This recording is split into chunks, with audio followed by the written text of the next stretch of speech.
Hey guys and welcome back to my channel. This is part 2 of What If Naruto was in Teen Titans. Before we begin, don't forget to like, share and subscribe, and also go and support the author, link in description. So, allow me to get this straight. Naruto had asked Batgirl what they were most likely up against, seeing as she takes down these rouges all the time. He did mention, however, his knowledge of Catwoman was sufficient. We are up against a cat-like, cat-obsessed, acrocat, and somehow got the superior strength freeze ray-wielding psychopath. Batgirl hummed in thought a quick second, still flying the Batwing. More or less. Hey, you did ask. I would have laughed though if Mr. Freeze froze you just because you were dumb enough think his name didn't give off what he could do. Naruto had to admit, she had a point there. But still, he'd have known something amiss. They were flying by the clock tower and Naruto hummed. This clock tower the symbol of Gotham or something? Batgirl smiled. Something like that. Been standing for years. Wayne Inc. the best building contractor for the city. They say earthquakes will never hit Gotham, but Wayne promised to keep all buildings safe for no charge, and pretty much got half of them supported. Naruto smiled. Never know when a disaster will strike. So, how do you normally take those two down? Batgirl circled as the museum was pretty much put on ice, as it were.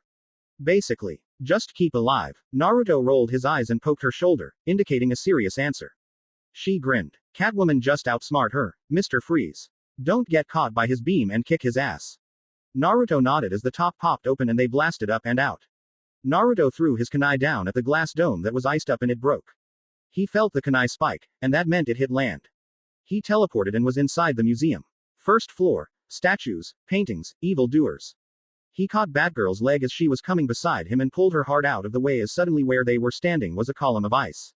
You're welcome. Batgirl blinked. You are good, thanks. The Iceman cometh. He did, as he stepped up from the ice fog. He was wearing a reflective silver armor with a big ray gun, his face blue with a slight helmet. Who are you supposed to be? Fox Man. Kitsune Cruiser. Naruto stood, grinning. Jokes. I like that. Sadly, neither work for me. Try, Kitsune X. Freeze stepped up, frowning. Step away, canine boy, I have to send the rodent girl to the cooler. Naruto hummed in thought before seeing the ray gun raise. Sorry, no can do. I choose option B, kick your ass. Naruto teleported to his kunai again, and Freeze turned to blast him, but he vanished back to his original spot, seeing as he dropped a second kunai. Naruto shot one of the blades out at Freeze and it hit him, making him take a step back as he tried to get the ray going again. Naruto teleported to the sword and slammed the blunt end right on the head of Freeze's head, and breaking his helmet. Naruto looked as Freeze lay there and knocked out. Too easy. Seriously, you have trouble with these guys. Batgirl was in the shadows as to get the best angle, using Naruto as a distraction. It so happened, he did fine work. I saw a little from the roof with Batman, but how did you manage to pull it off like that? Naruto grinned. It's actually a family-inherited technique, I know it best. I can teleport to 3 places marked and not give a hoot, nothing bad happening, and so fast you can't blink an eye. Though, family-inherited techniques like mine are learned to others. Sadly for these guys, no one in this world can learn it. He should hope he is right. He turned and looked around a bit. Here kitty kitty, meow. Batgirl growled as she got ready. Come out and face me, you cat bitch. I'll show you the wrath of a true woman. Ooh, Bat got teeth. Still sore about how I treated Robin. The boy wonder was so lonely, he was so lost. I just gave him a little pick-me-up. Batgirl nearly snarled with foam coming from her mouth at this point. I'll pick you up, and then slam you down. Rio, so feisty. Robin still not with you. Wonder why. I kind of miss him now. Where is he? This him. The cat jumped down and purred in Naruto's ear, and he just stood still. She smiled, as the boy wonder in that little dark mask. Naruto turned, backing up a bit. Sorry feline fatale, but the boy wonder moved to Jump City, and I am only here because you have my partner in crime. Catwoman flipped backwards as Batgirl tried tripping her with a low kick and then snapping at her until Catwoman jumped to the top of 15 steps in a single bound. Whoever do you mean? I doubt Frosty over here is your partner. Naruto came up and put a hand on Batgirl's shoulder and nodded to her. She calmed down. He looked to the cat. My feline friend, Cheshire. She told my team she was coming to visit. Catwoman licked her fingers, smiling, almost grinning. Well, let's see. I do remember a girl by that name, wonderful to work with, helped me steal a few priceless kitty toys. But sadly she got herself caught by the vines of Ivy. Too bad. Though I doubt Ivy would allow the girl to be harmed too bad. Naruto crossed his arms. You allowed her to just be caught. Likely story. Catwoman purred a little before frowning. I see. Joking done. Fine. Ivy forced her from me. I didn't have much of a choice seeing as Bane knocked me out. Still it is a shame. I can't help her like I am. I can barely steal anything without a rodent coming here. Although I did wish for the man to come out.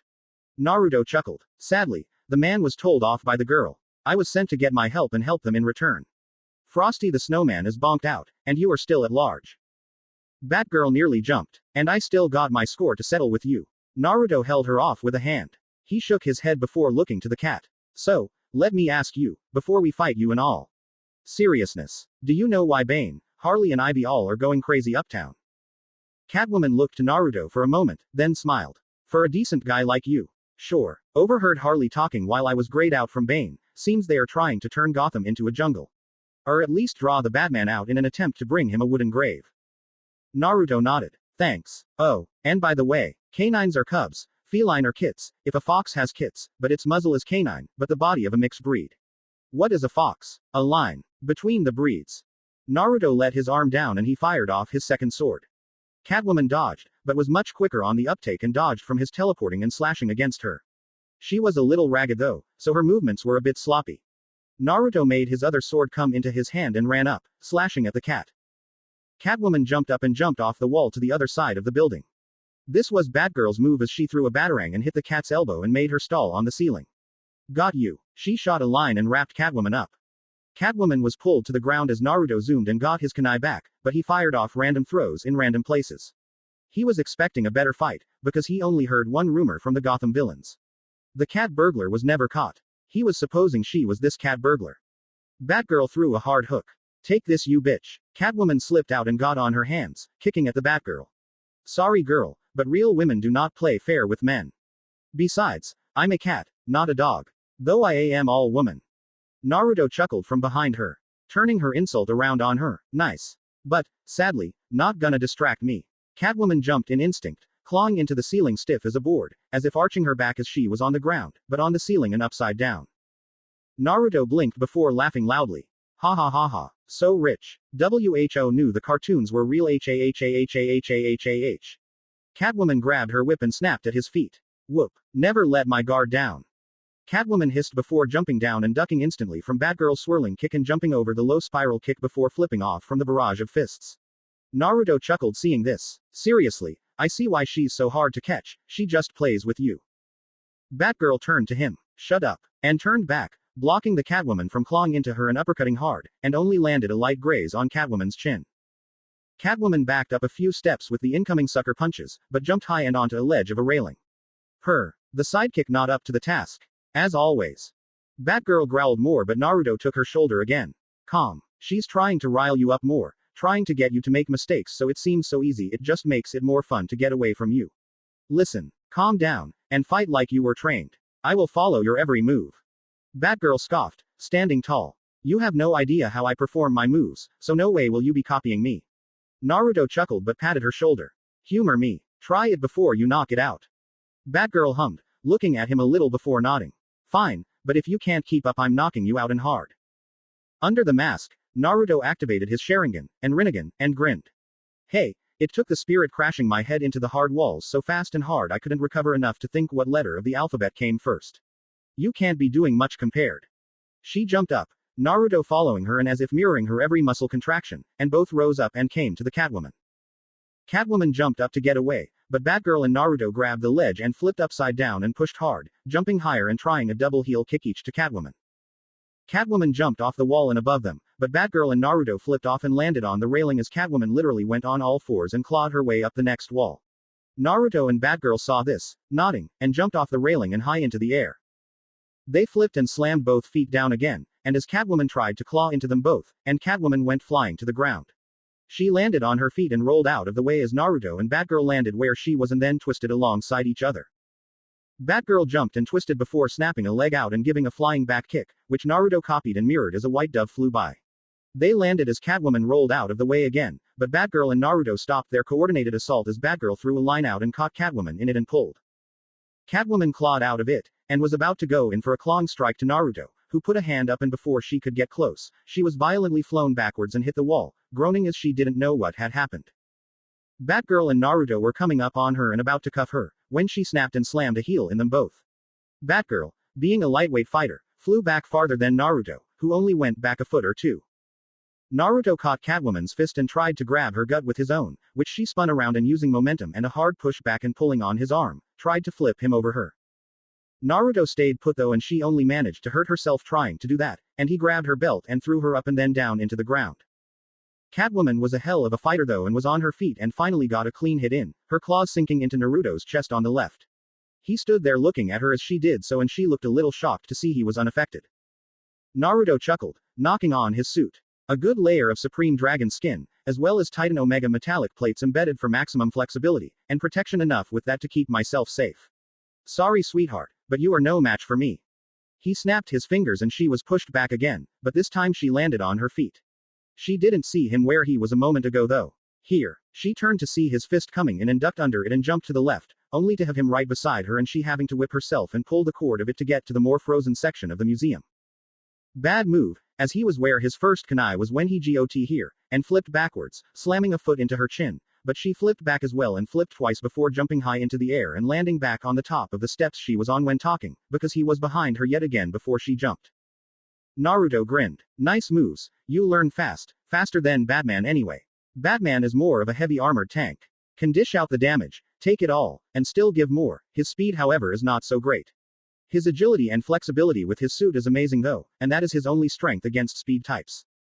He seen her huffing, quite drained from her run-in with Bane, the hits she took, and the fact her stamina wasn't good enough to handle both him and Batgirl. Batgirl, he knew she would do this, had taken refuge in the dark, hoping for him to keep being a distraction till she could handle it. Bad move. Naruto turned to Catwoman fully. I myself have all lightweight material but still giving high flexibility, agility, maneuverability, and to top it all off, intensely strong defense and armor. Making my suit much higher grade than Batman's. I even have my speed. Which I will show you. Naruto was suddenly up those steps in a second, no teleporting as she seen him run up, and punched hard. She jumped to the side and seen his fist contact the wall, which was now a hole in the wall, but that didn't stop him and he ripped it from the wall and kicked at the ground to get her.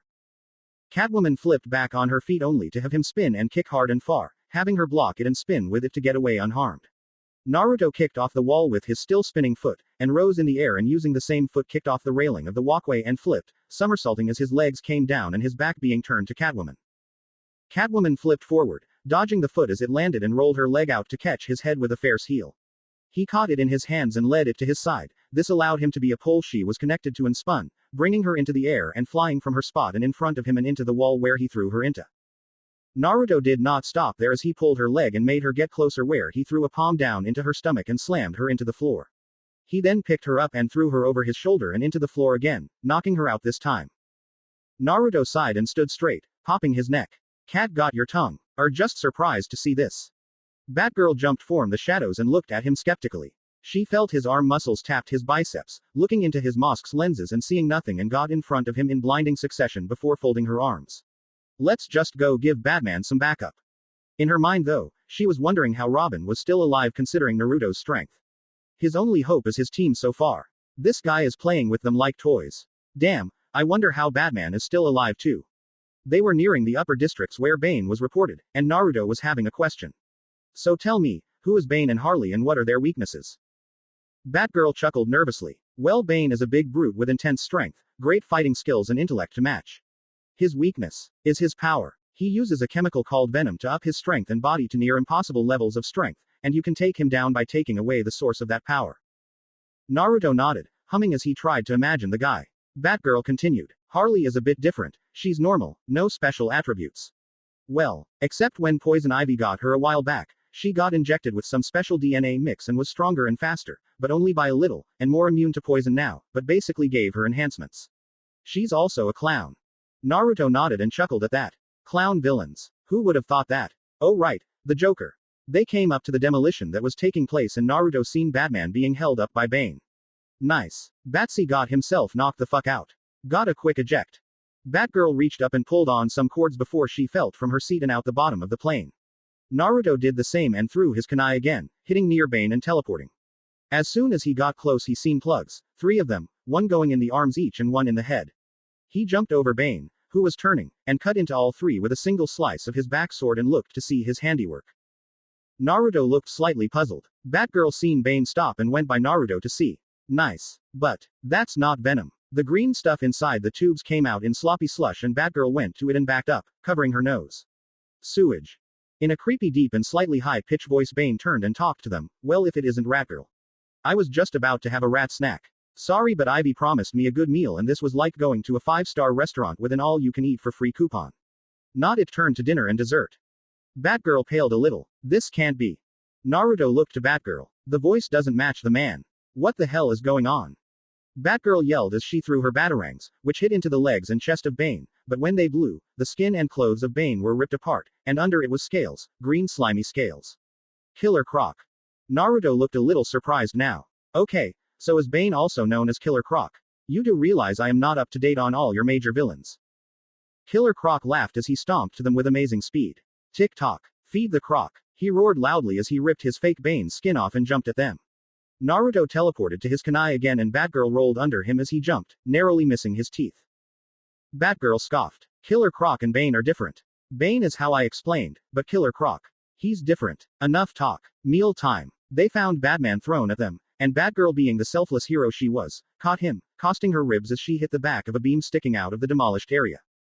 Naruto, however, shot his swords from his arms again and hit Croc. Croc laughed. Thought those stupid things could harm me, boy. Not a chance. Suddenly the swords gleamed in yellow light and he saw it blinding him as he felt pain. He was thrown back and hit a still-standing building hard, and looked down to see his armored scales torn and peeled back, and very heavily damaged. Naruto hummed as he stood straight, holding his swords in his hands. I see. Hey, Bat and Red. What's this guy's deal? I hit him with the back end and he is still standing. Batman grunted, coming out of his little knockout.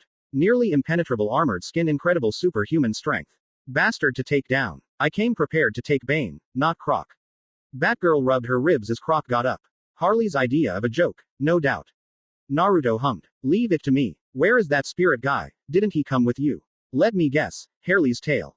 Batman nodded and came up to Naruto. You wounded his armor. That takes incredible strength. You held back against me. Naruto chuckled. Of course. Never show what you got the first try.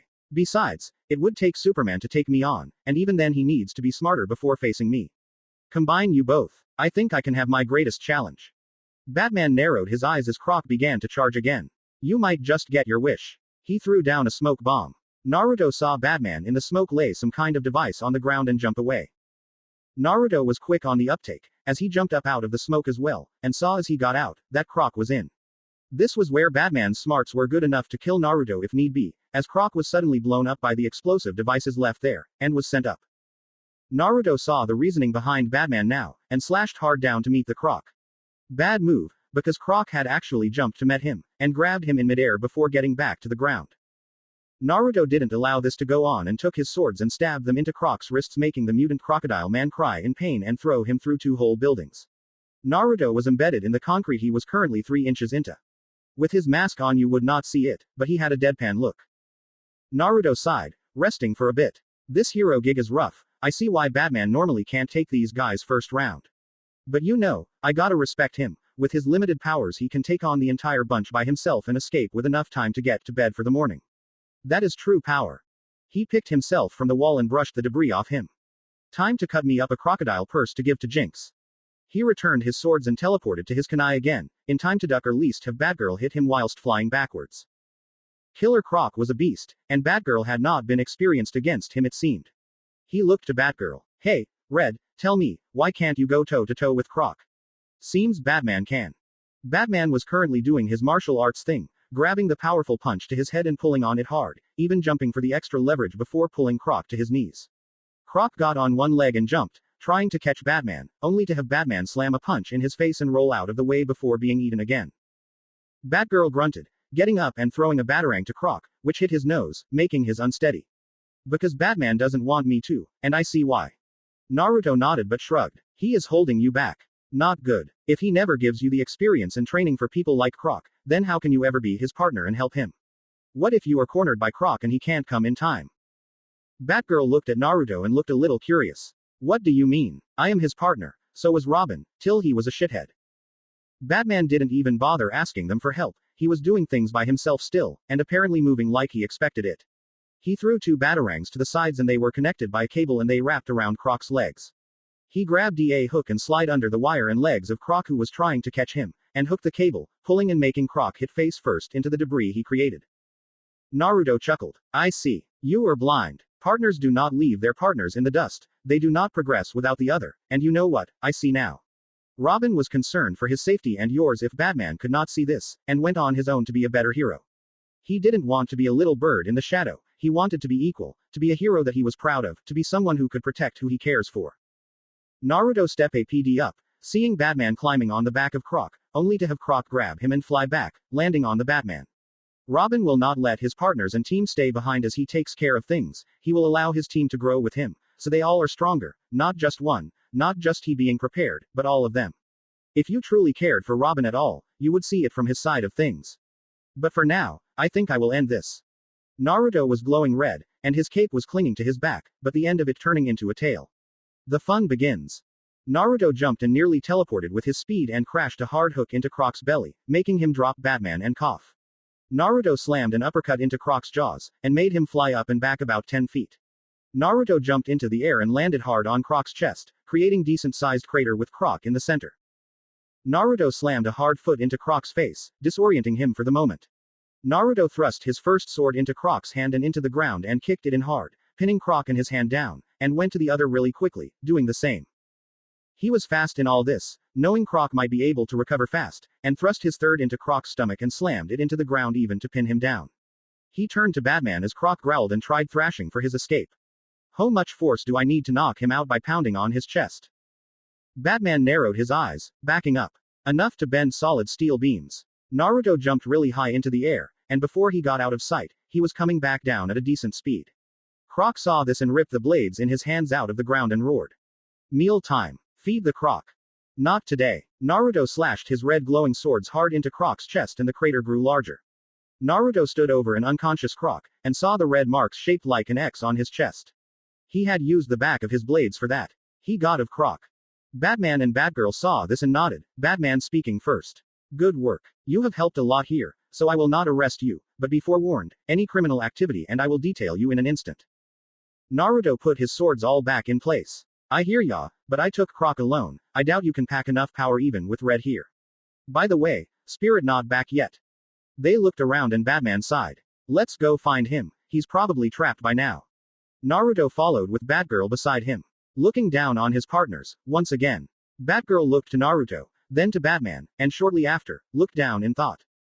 XXX Omake, Jump City Chronicles Part 2 XXX. Jinx was walking in the short slums of the market district, seeing as how Gizmo was busy, Mammoth needed for heavy lifting, Kid went to see Simon Cheshire and Naruto were gone in Gotham, and Private Hive was sleeping. She was going in for a visit. To her surrogate parents. She knocked on the door of a small house at the edge of the block, and after a second or two she heard a buzzing, then a ring, and shortly after a snap. She smiled and came in, seeing no one in the living room. She gone to the kitchen area and saw her surrogate father sitting at the table, cleaning hhis favorite pistol, an H&K .45 SOCOM. Nearly impossible to get without a military contract, or so he told her. Held 12 rounds in a clip and 1 in the chamber, and a pretty accurate and reliable gun. He was brushing the inside. How ya doing, squirt? He was smoking and puffed some smoke into the air. She sat down, sighing. Nothing to do around base, thought I'd drop in to see you guys. Hey, speaking of which, where is she?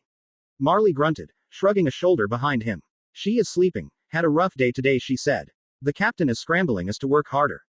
Suddenly though Marley felt something against his neck and stopped breathing, staying still. He heard a voice behind him. Did you not check the calendar? Jinx snickered, seeing Big Bad Marley being threatened with his life by a sugar stick candy. Marley grumbled, taking the cigarette from his mouth and giving it to his wife. She took it and put it in her mouth, seeing as it was half gone she would have the rest and be fair. His wife was a white-haired woman, slightly darker skin tone than her husband and gray eyes.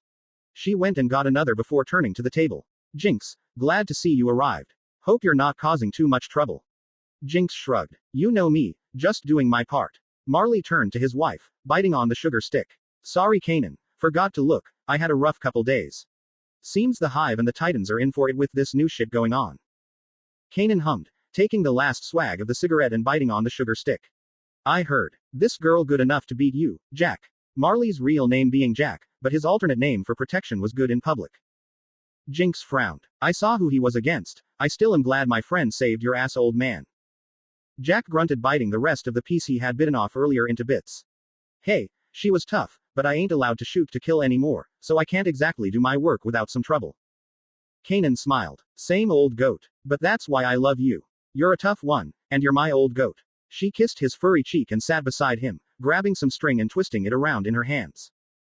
Jinx blew a raspberry. Ew. Adult icky. She smiled though. Though I was hoping for advice. I like this guy on my team.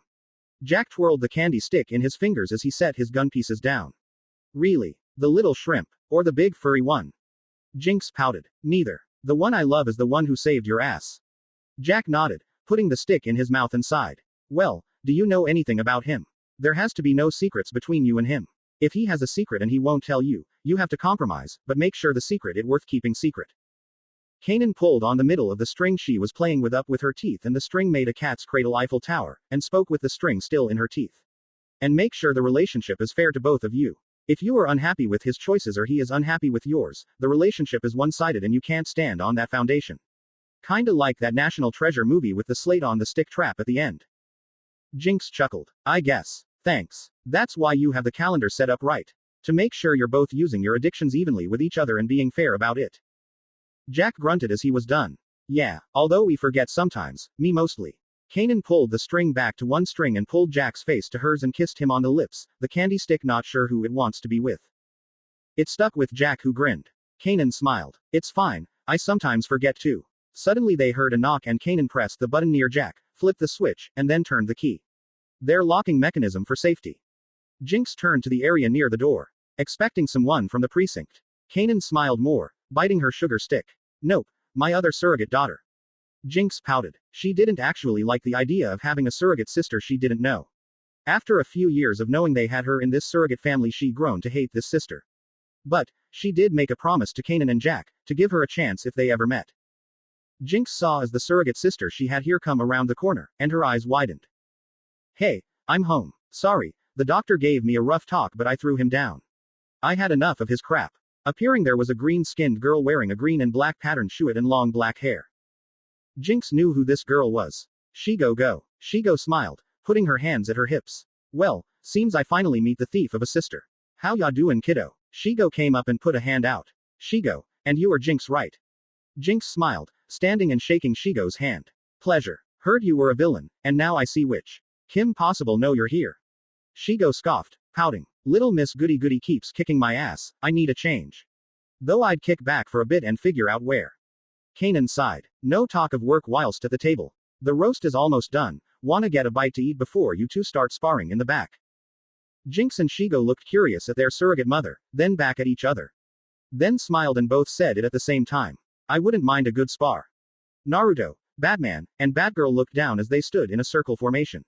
Naruto hummed, turning his head a little. Is it just me, or does he look dead? Batgirl groaned. Great. Right as we are on a roll too. Hey, wake up you bastard. She kicked and nothing happened. Batman narrowed his vision. He should be up any minute. Wonder what happened though. They were standing over a beaten bloody spirit. He looked dead to the world. Naruto bent down and felt the neck, and sighed. He's dead. Come on, after all that immortal shit he goes and dies. Let's just get going and save the city and my friend and then prepare his funner, octopus. Holy crap. The spirit was up, angry looking, and looking around. Damn it, they got away from me. Naruto pointed to the spirit and looked to Batgirl. Okay, explain this to me. He was dead. How the fuck is he awake and alive when he had no pulse? Batgirl chuckled. Honestly, I have no clue. That's how he is though. Naruto grabbed Spirit by the collar and raised him to his feet. Okay, how the fuck are you still alive? I felt no pulse. Spirit scoffed, forcing Naruto to let go. I told you, I am immortal. Well, semi-immortal anyway. I can die, lose blood, no pulse. But I am unable to stay dead. Kind of like a zombie. Now, if you are done staring at me blindly, shall we get back to business? He didn't see Naruto staring, but what would you think if the eyes of that mask were directed at you and not moving at all? Batman nodded. Tell us what happened. Spirit brushed himself off and told what happened to him when he left Batman to deal with Bane.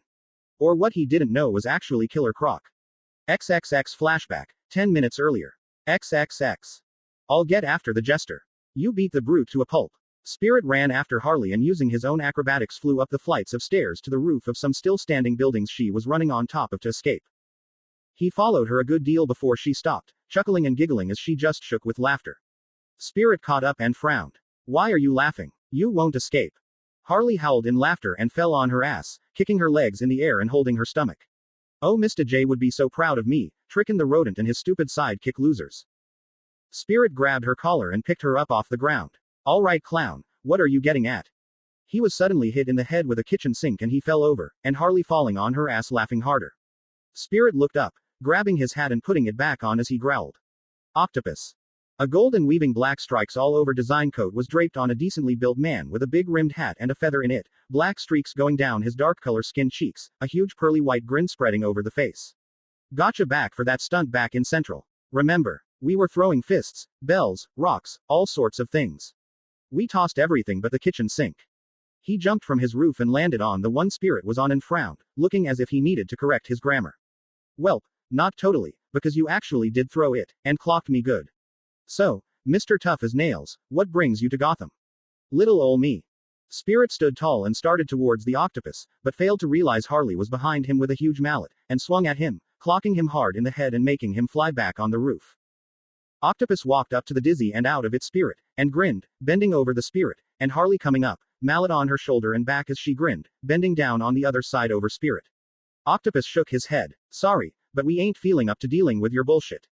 I still got an elixir of true immortality to make, and Ivy is the biologist I require to help with the production of it, and I can help her by giving her my specialized growth formula. Spirit groggily asked his questions. I give up. What is the exchange? Octopus scoffed. You know, information is hard to come by, but seeing as we are already too into the plan, you won't stop us even with the big bad bat. Right, Harley? Harley snickered. Too true. Spirit, or should I say ghost? Because you'll be given it up soon. All Ivy wants from Octodummy here is his product tested first. That why Killer Croc is back there demolishing the place. Spirit looked a little confused from that, and Octopus grinned. Ah yes, I suspected the dress up we gave him would be supremely convincing. Too bad Bane is still by Ivy's side. We got Killer Croc a deal, he helps demolish an area we choose, and that will bring the bat he wants to eat right in his hands. Spirit started to get up and Octopus put a big gun on Spirit's head and put him back down. Now, don't want to ruin your suit unless I need to. You know how hard it is to find a suit like yours. It's worth a goddamn fortune, a Marquis Verato. So, just lay back and enjoy the talk. The longer we stall you, the easier Ivy gets to use her new juice. Spirit looked at Octopus and scoffed. She's just using you, and she'll just erase you when she is done. Octopus grinned. Oh yeah, well thing is I only gave her a small amount to use and some ingredients she can't get in Gotham, and I have the formula back in Central. All we need to do is come to a peaceful conclusion and we both be happy and not even you or the big bad bat will do a thing against us anymore. Harley rammed the mallet hard into Spirit's gut. Sorry chief, but we gotta put out your lights. He, bye bye Phantom. She had the mallet swung back and then using all her strength and leverage forced it back up into the air and down hard, pulverizing Spirit's head into the floor. Octopus rubbed the gun he had in his hand on his head. Moron. He's incapable of dying. That just gave him a small concussion and he'll be up in a minute. This will give us some more time. He put the gun to Spirit's head and fired, blowing a big hole in his head and blood splattering everywhere. XXX flashback end. XXX. That's the last thing I remember before waking up with you all here. Naruto sighed heavily. Okay, so, Bane is with Ivy, and she has some super formula to help destroy Gotham with. Not good. Batman, any ideas? Batman turned and started walking off the roof, jumping down. Naruto used his tag he placed on the Batback during their fight and was with him as he fell into the Batwing. Batman started flying it and narrowed his eyes. Why are you here? Naruto shrugged. Oh nothing. Just wondering why you left them back there. Naruto felt his seat start to click around and just levitated in the cockpit, and for good reason, as the seat ejected and Naruto was pushed back against a steel wall, and he attached himself to it. Sorry, not gonna happen. Batman stopped the Batwing. Get out. I'll do this alone. Naruto kicked the back of the front seat and groaned. Idiot. That's why the girl and boy wonders can't help you, because you don't allow them to fight the challenges. Batman looked back. They are children, and I won't just let them kill themselves if I can help it. Naruto rolled his eyes. Right. What if they are trapped by someone like Croc and you aren't around? They're dead before you can arrive, and whose fault is that? Yours, because you wouldn't allow them the training or experience needed to help you in case of situations that call for more than your regular strength. Batman was silent. Naruto spoke more. You are the loner type, I get that. But if you are such a loner, why allow them to be your sidekicks? Batman looked down, then back up. They chose this themselves. So did you. Batman looked back to see Naruto giving him the finger. Come on. I can think of 5 people in Gotham who you can be. You have a bad mobile, bad plane, bad boat, bad sub, huge as hell computer, high-tech gear. You are a rich as hell idiot. The biggest name of rich in the city with the best tech is Bruce Wayne. Batman looked shocked. Naruto scoffed harder. Come on. That right there told me I was right. I guessed. You were either Bruce Wayne or an old as hell shithead who saved money all on his own for years to buy the gear needed from someplace and build it. You don't look or sound that old. Batman turned in his seat and stayed still. Naruto kicked the seat again. You chose to save the city, but doing it alone is bullshit. You need help. And holding that backup you need back so they can help you is going to kill you one day. How many times have they saved your life? Batman looked back, then up. A good many. Especially Robin. Naruto sighed. And he wanted out because. Batman started the Batwing, thanking his lucky stars that, even whilst knocked out, the spirit was useful enough to use the Bat Tracker to hook on either Harley or Octopus, following the trail. Batgirl kept her real self and her activities secret from him, and having her help me a lot. Naruto hummed. Gotcha. And did you mention to Batgirl that she should probably tell Robin all this so that the team could function better? Batman was silent. And Naruto nodded. I gotcha. Moron. You are the one who allowed the family to be separated, by allowing Batgirl to keep herself from Robin who loved her. I see everything now. Let Spirit and Batgirl come along, will ya? They are needed to help us after all. It was a while flying. But Batman halted the plane and stayed still. Before ejecting himself from the plane and gliding down to the rooftops below. Naruto used his tag to teleport behind him one more. He looked around as Batman called them in. After a while they arrived and Naruto shrugged. Don't look at me. Batman has his own agenda. I just went along for the ride. There. They looked to see glowing green from an old warehouse and Naruto slapped his helmet face. Great. Already going strong. So, plan.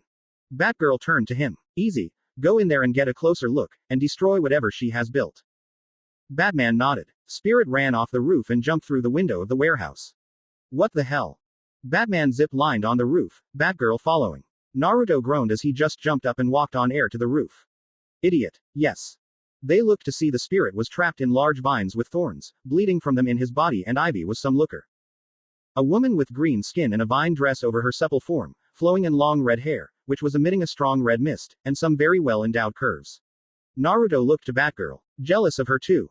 Batgirl groaned. Don't remind me of my assets. Pervert. And kicked him in the head, but his head only tilted sideways and she was currently nursing her hurt foot. He sighed. You gave away our position. Moron. The roof burst wide open with these huge as hell vines and grabbed onto all 3 of them. Naruto was passive, the thorns not big enough or sharp enough to cut deep into his suit's dragon skin or steel plates. Unlike the original Red X suit, his was a bit bulkier, but just as lightweight. Batman and Batgirl, however, had some troubles with the thorns. Poison Ivy grinned, moaning as she put her hand to her chin. Well, the bats finally come from the Belfry. What do I owe the honor? Oh right, I'm about to destroy the city and rebuild nature. Who might this be though? She was on a vine herself and led it up to Naruto. Naruto tilted his head to the side. Just your average thief. Nothing special about me. Ivy chuckled in a sexual tone. Well, you got the muscle I see. And foxes are nature's little darlings. Why would a thief be helping the bats? Naruto chuckled. Easy. Because I am helping them, and they are helping me. A back scratch deal if you realize what that is. Ivy smiled. I do. Since the octopus is doing one with me. His help is very much approved too. What would you need help with though? Naruto sighed. Because I have a friend who came to Gotham to visit Catwoman. You kidnapped her. Cheshire. That name ring any bells? Ivy grinned more. Oh, so she is your type. Well, too bad. I would have been better fun. The little kitty is hanging around. Wanna see? Ivy moved to the side and pointed behind him, turning him around. Naruto gasped, seeing Cheshire in ripped clothing, and showing a lot. Black lace panties and no bra, but the clothing still allowing her dignity to be kept by covering the nipples, but the roundness is still there to see through the rips. She was currently unconscious, but he could easily see her chest heaving breaths. He turned his head to Ivy. Let her go. I will ask nicely, please. Ivy hummed in thought, before frowning and shaking her head. Nope. She's my test subject for my new formula. She has a 1% chance of living through the test phase. Naruto started to glow red. Allow me to rephrase my request. Let her go. This instant. Or I will personally rip your body to shreds vine by vine. Poison Ivy looked a little shocked that his voice was deeper and even creepier than the normal metallic voice. But grinned. Sorry, but even if you manage to get from those vines. She snapped her fingers and Bane, the real one, walked on the side catwalk and was showing himself. He will kill you the second you try. Naruto chuckled, and Batgirl grinned. Batgirl spoke first. Oh, you are so dead, Ivy. Naruto spoke next. Your fake Bane is currently knocked the fuck out. By me, and I did it easily. I only had to use 5% of my strength. Do you think that bulky shithead with a fuel tank can beat me? Batman turned to Ivy. Don't underestimate him. I did and I'm still bruising. Ivy looked to Naruto, and smiled a little. Alright, tell you what, join me for a round of destroying bats and babe, and I will set Cheshire free. Naruto growled, and popped his neck. Free, sure, alive, I doubt you would allow that. Tell you what though, here's a new deal. I kick your ass, destroy Bane, and still have Cheshire safe alive and free from your grip. Only other option is to turn yourself in and let her free and still alive. Poison Ivy put a hand up and the vines around Cheshire rose her up over a formula.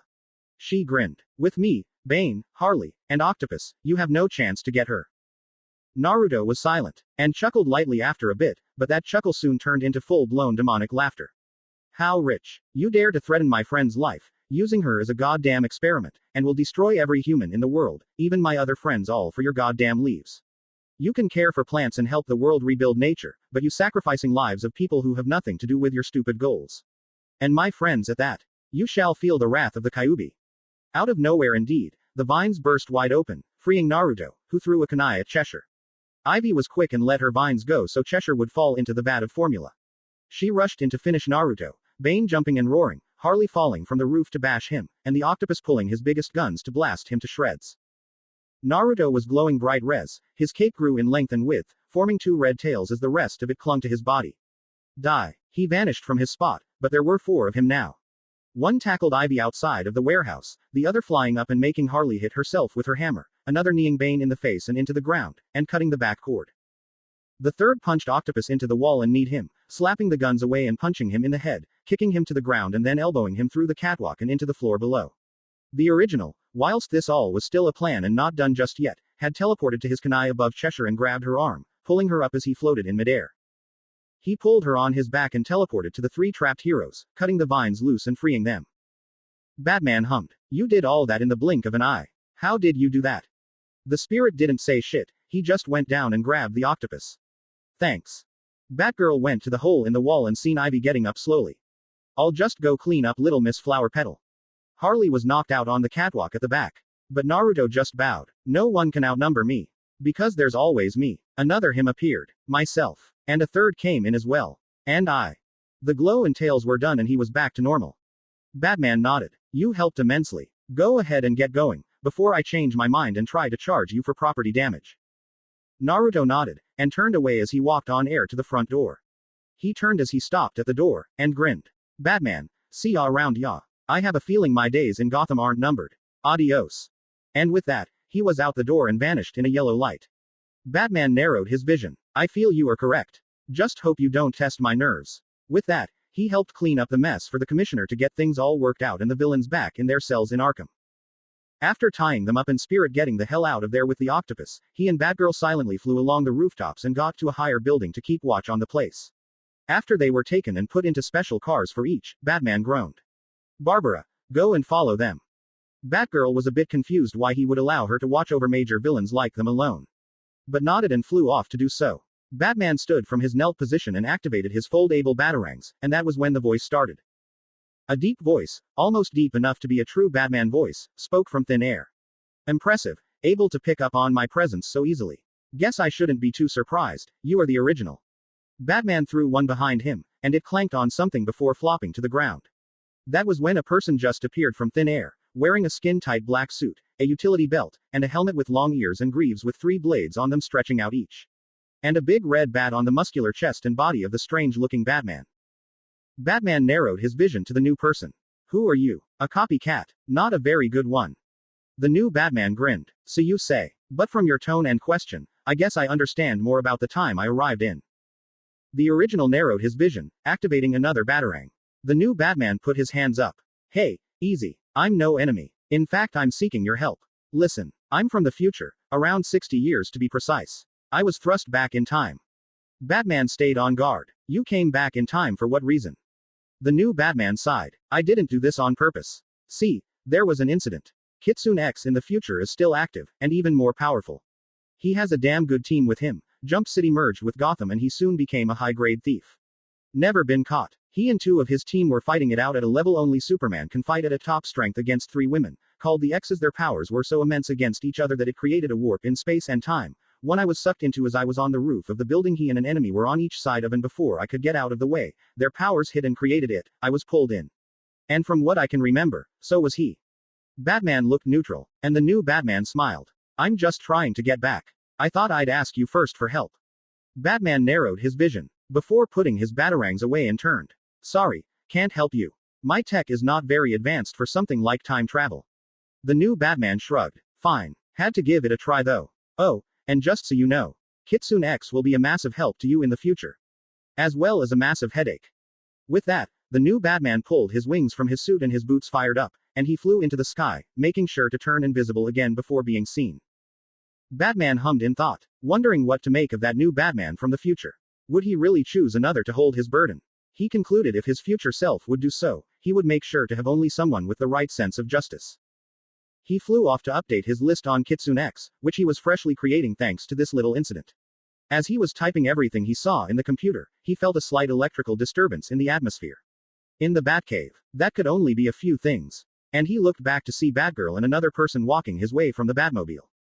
He knew this person. He was a black young man and had black hair in wild tendrils, a black domino mask on his face with blue glasses over his forehead, a blue hoodie jacket with gold on the inside, and wearing a black shirt with a golden insignia, the insignia being a circle with a lightning bolt crossing into it.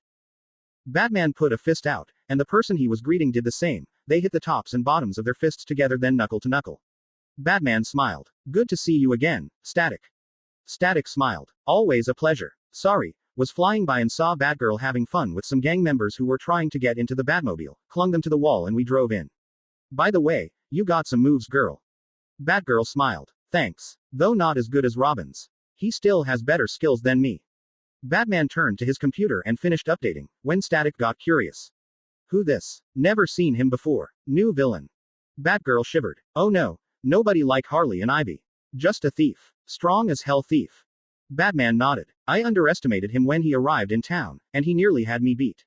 I was going to start my counterattack, but the spirit came in and helped. I never even bruised the guy, but he gave me a few to remember. Static whistled. Damn, he must be pretty hardcore.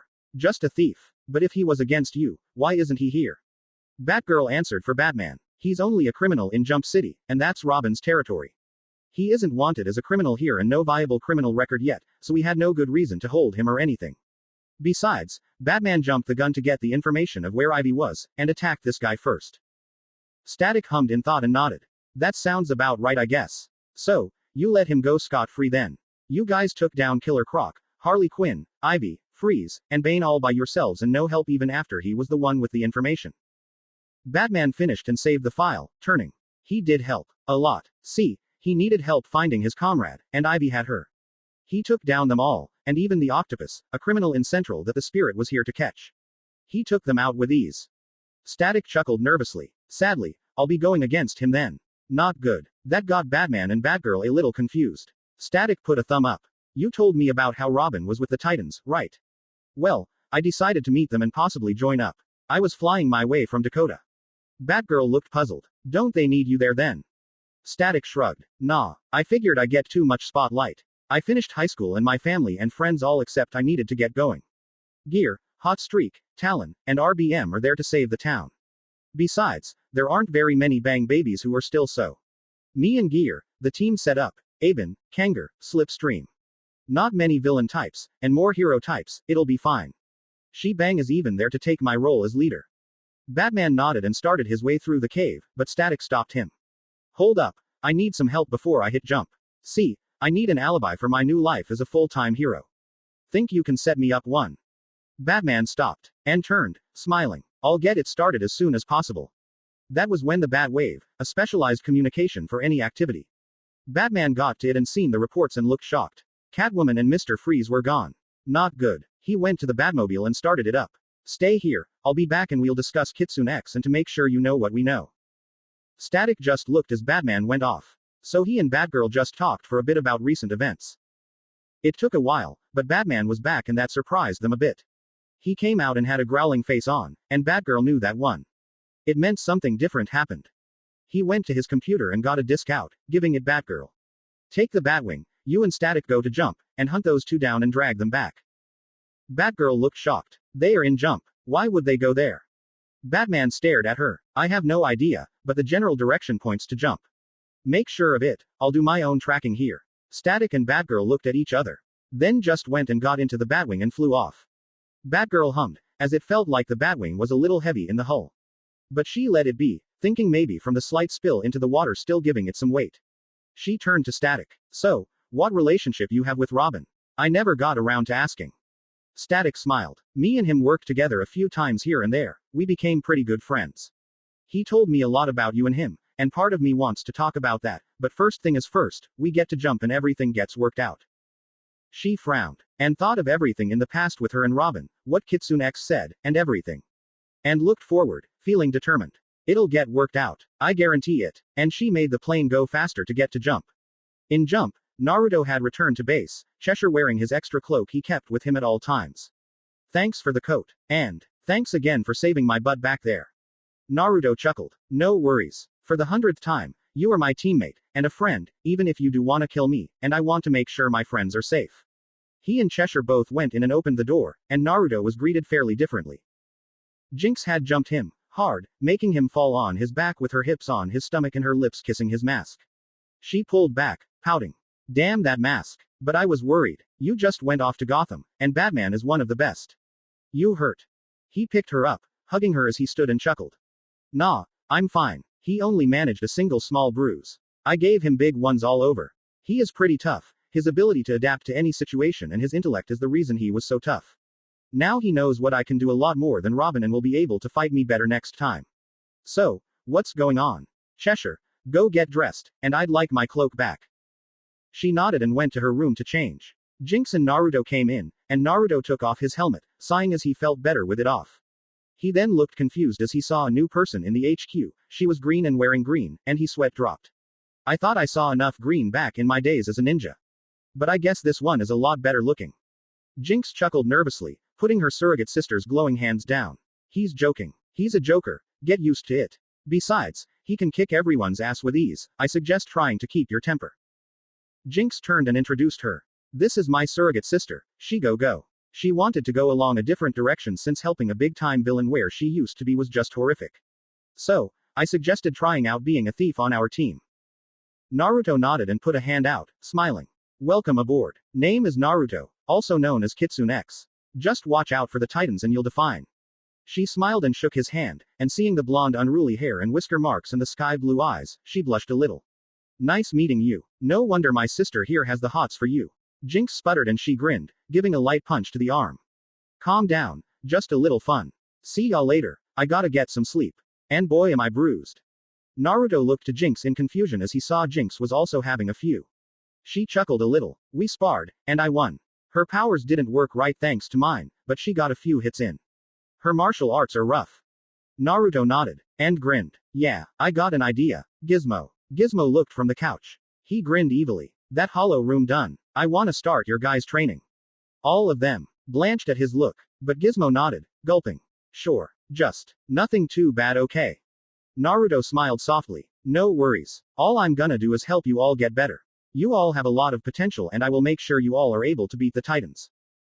That was when Jinx talked about the team. Oh, that reminds me. We need a new name for the new team.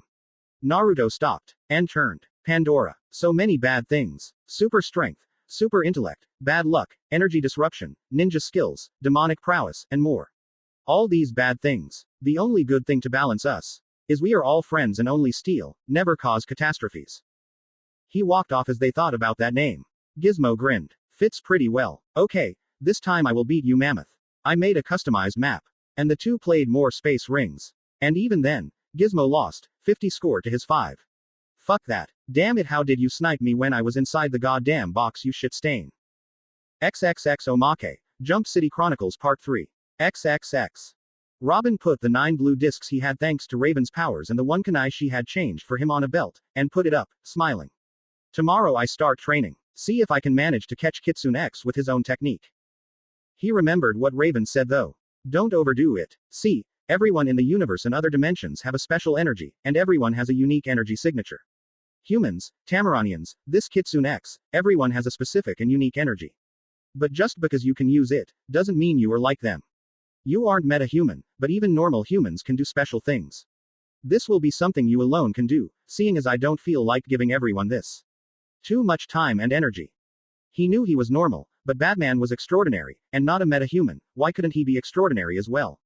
He would figure it out one way or another, and finally be able to fight Kitsune X a lot better, and manage to bring him in with his ever-growing strength. He looked to his old picture, him and Batman, and Batgirl. Barbara. He closed his eyes. Sorry, but I have to find my own path.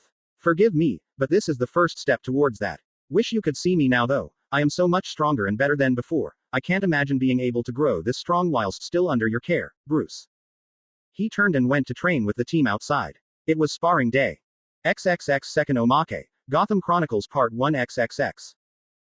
Catwoman was frowning, being chained to a wall inside a truck, her fingers being extended so she couldn't get out easily. She saw a note fly in through the window and attach to the wall, and she read it. Dear Catwoman, sorry for the beating I gave you, but I had to in order to get Cheshire back. She is safe, so be glad the kitty legacy is still alive. As a sign of goodwill for your help and cooperation, as well as care for cats such as Cheshire, this note will explode and cut you free. If you ever feel like a small vacation, we got plenty of room in Jump City. See ya next time. She was confused. But then it did explode and the cuffs and strings holding her to the wall broke apart and she fell to the floor. And grinned. A vacation sounds great. But, I need a little muscle if I'm going to make it there safely. She kicked the doors open, and saw she was part of a caravan, and jumped on the hood of the next van, smashing the windshield and bashing the driver's head into the wheel and knocking him out. She jumped off and saw it was the last van in the line and it slid to a halt along the railing of the highway on the outer limits of the city.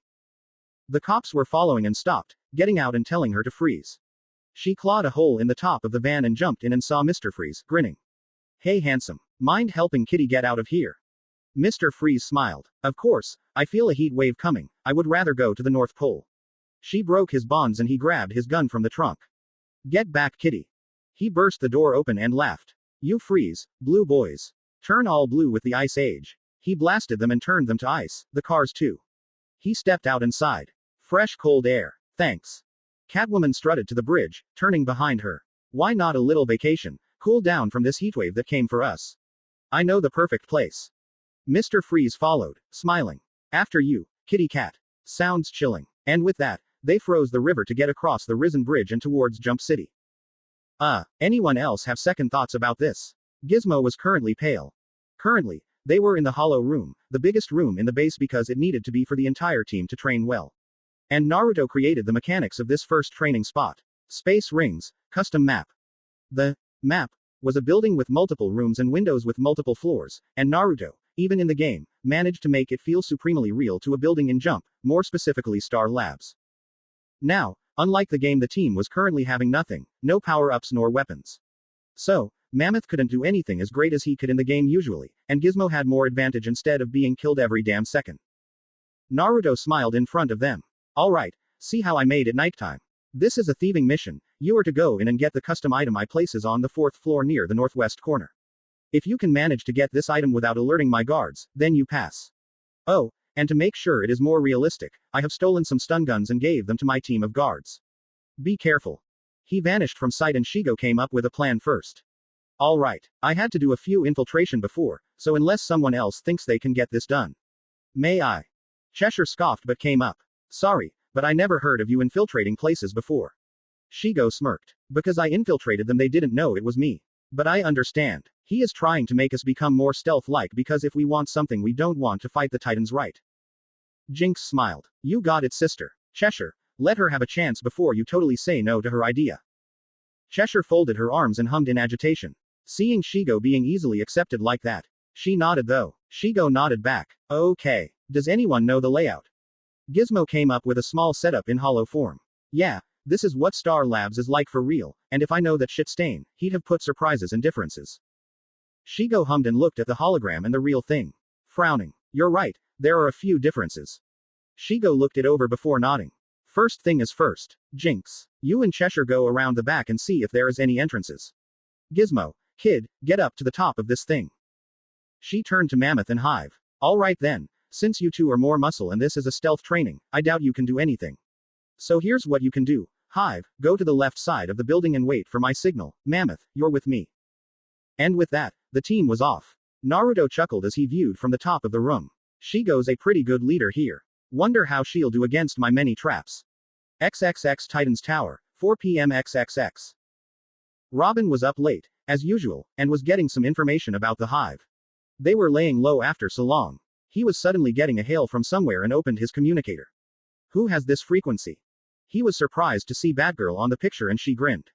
Come on, you should know by now me and the big bat always figure things out, especially frequencies. How you doing, Dick? Robin, aka Dick Grayson, smiled. It's been a while, for sure. So, what's got you calling me? I'm not going back to Gotham. Not yet anyway, sorry Barb. Batgirl, aka Barbara Gordon, sighed. I know, the fight between you two. So, following Kitsune X at all? Robin groaned a bit. How did you know about my villains? Batman making you keep tabs on me. Batgirl giggled. You know him well, as said before. Anyway, yeah, he was in Gotham. He kind of jumped in and out in a single night. Robin looked surprised. He was there. And he escaped Bruce. Batgirl sighed heavily. Pulled the jurisdiction card. If a Gotham villain is out of the city or even country, we'll follow, but your villains are your villains. Besides, not like we'd stand a chance if he got serious. Robin looked confused from that. Batgirl chuckled. Oh, you should have seen it. He knocked Batman on his ass. If it wasn't for the spirit, I doubt Batman would only be slightly bruised, he would most likely be a bruise in the shape of a body. Robin chuckled. Sounds like Kitsunex's speed. Guess even if I am being kept in check, Batman still has his code of honor. Anyway, what about it? Batgirl frowned. Actually, he helped us take down a multitude of villains we were up against last night. We were swamped. Croc dressed as Bane and was destroying downtown. Freeze and Catwoman were stealing from a museum, and Ivy, who was with Harley and the real Bane, were with Spirit's enemy the Octopus, and almost created both a super plant growth formula and an immortality formula. Robin groaned. Batman let you get into that danger again. Batgirl pouted. What? Don't think I can take care of myself. Robin sighed, frowning. It's not that you're unskilled. But putting you in danger when you can't handle something is his speed. Batgirl smiled genuinely. I know. I did try to help, but check it. Kitsune X took out Croc with ease, as well as the others almost by himself. All for the sake of helping his hive buddy Cheshire. We let them go, but thing is we got a big problem in Jump. Robin groaned. Don't tell me, he brought some villains with him. It was the only reason Batgirl would effectively call him with worry and suggest this. Batgirl hummed in confirmation. Yeah, Catwoman and Freeze. They escaped the transports and headed to Jump. Oh, by the way, know this guy, Dick. Dick saw as the picture changed and grinned. Static, how's it going, man? Static smirked. Holding out well. We'll be seeing you in a bit, okay? Batgirl reappeared on the screen. Yeah, like he said, we're arriving to the Titan's Tower in a matter of minutes. Robin nodded, smiling. I'll have everyone up and ready to meet you. Sound good? Batgirl grinned. Sure, I don't mind getting to know the team you hold in high regards. See you then. Robin closed the communicator and smiled a little. He put the thing away and turned to the alarm system. Seems you forgive me, Barbara. Thanks. He pulled the lever and the red alert was activated. It took a minute, but everyone rushed in shock, and he turned off the alert. All right, team, we got company. Sorry to wake you like that, but a few old friends are coming in to say hi. The team groaned and started going off, and he looked surprised. Hold on, guys. They'll be here in a matter of minutes. Trust me, you'll want to meet them. Starfire looked confused. But friend Robin, it is nearly morning and still dark. Cyborg groaned. Yeah, I mean, how important can this be? Robin smiled. Very important. Just wait, you'll see. Just please wait for them, okay? After a few groans and moans they agreed. Robin nodded and started off to the roof. Relax and get some breakfast, I'll go meet them and bring them down. Beast Boy scoffed as he went to the couch. Does anyone else think he's wasting our time? Raven went to the tea maker and started making a cup. He's energetic about this. And not very stiff, he seems to hold these friends of his in high regard. Maybe they're old friends he hasn't seen in a while, but I think it's going to be a little hell in here. Starfire brightened up. Oh, I know the joys of reuniting with the old friends. I wonder who Robin can be old friends with. Anyone know? Cyborg yawned. Not really. Robin used to be in Gotham as part of the dynamic duo. Now that you mention it, I wonder why he left. Just then they heard a craft coming in and landing on the roof. Beast Boy smiled. Finally, after this I can get some sleep. It took a minute, but Robin came back down. Guys, I'd like you to meet Batgirl and Static. At the sheer mention of Batgirl, Cyborg and Beast Boy were wide awake and looked as Batgirl entered the room, waving. She grinned. How's it going, everyone? Starfire came up. Oh, it is a glorious joy to meet you, the girl of bats. Batgirl chuckled nervously. It's Batgirl, not Girl of Bats. Raven came up. It's a surprise to see you here, but yeah, forgive Starfire, her integration of our language isn't perfect. Cyborg and Beast Boy were shocked, and drooling. Batgirl looked puzzled. Is it me, or do I grab attention that much? Robin glared at the two. Guys, put your mouths back on. Oh, hey, Static, where you at? Static came in riding his flying disc, smiling. Hey Rob, you swinging man. Robin smiled, bumping fists with Static as he came into the room. Cyborg looked surprised. Hold up, who this? Static stood on his flying disc and shot some electrical fields around some of the smaller gadgets around the room, lifting them up. The name is Static. He made everything fly around a bit before setting them all down. He noticed the tea's not done and gave it a quick zap to get done. I'll put a shock to your system. He jumped off his disc, grabbing it as it shrunk in on itself and putting it in his jacket. Nice to meet you guys. He went to Cyborg first. Cyborg bumped fists with him. Pleasure's ours. Beast Boy was amazed. We got Batgirl in the tower, and a guy who has lightning for power. Robin chuckled. Not lightning. Static smirked. He's right, it's actually electromagnetism, and it's very powerful. Batgirl came up to Robin as everyone was meeting. Static joined the trip because he was passing through on his way to join the team here. Beast Boy heard that. Whoa, you mean we got a new member?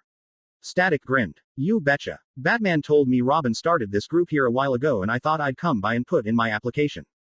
Robin smiled, nodding. Well, I guess it's fine. You have no idea. Everyone jumped to look at the new voice in the room. Everyone turned and saw a muscular-built man wearing a black suit, utility belt and helmet with bat ears, with a big red bat on his chest. Sorry to intrude. Robin and Batgirl jumped to the ready, and the Titans all followed. Except for Static, who flew up naturally. Yo, you put on some muscle last time I saw you. Everyone hit the floor, except Static and the new Batman, and Static looked confused. Robin growled. You know this fake.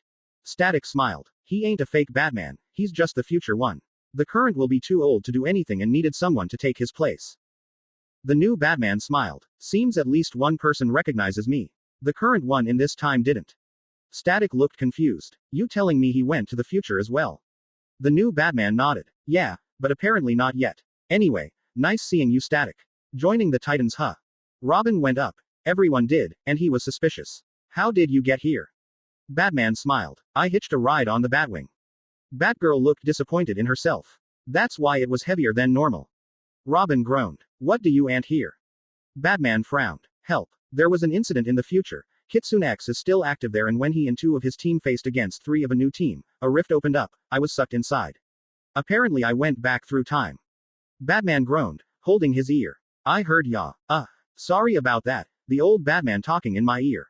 Which surprised me how prepared he was for this. And no, not the current Batman. The old man in the future is talking to me, even when I am here in the past. Robin scowled. Like I believe that.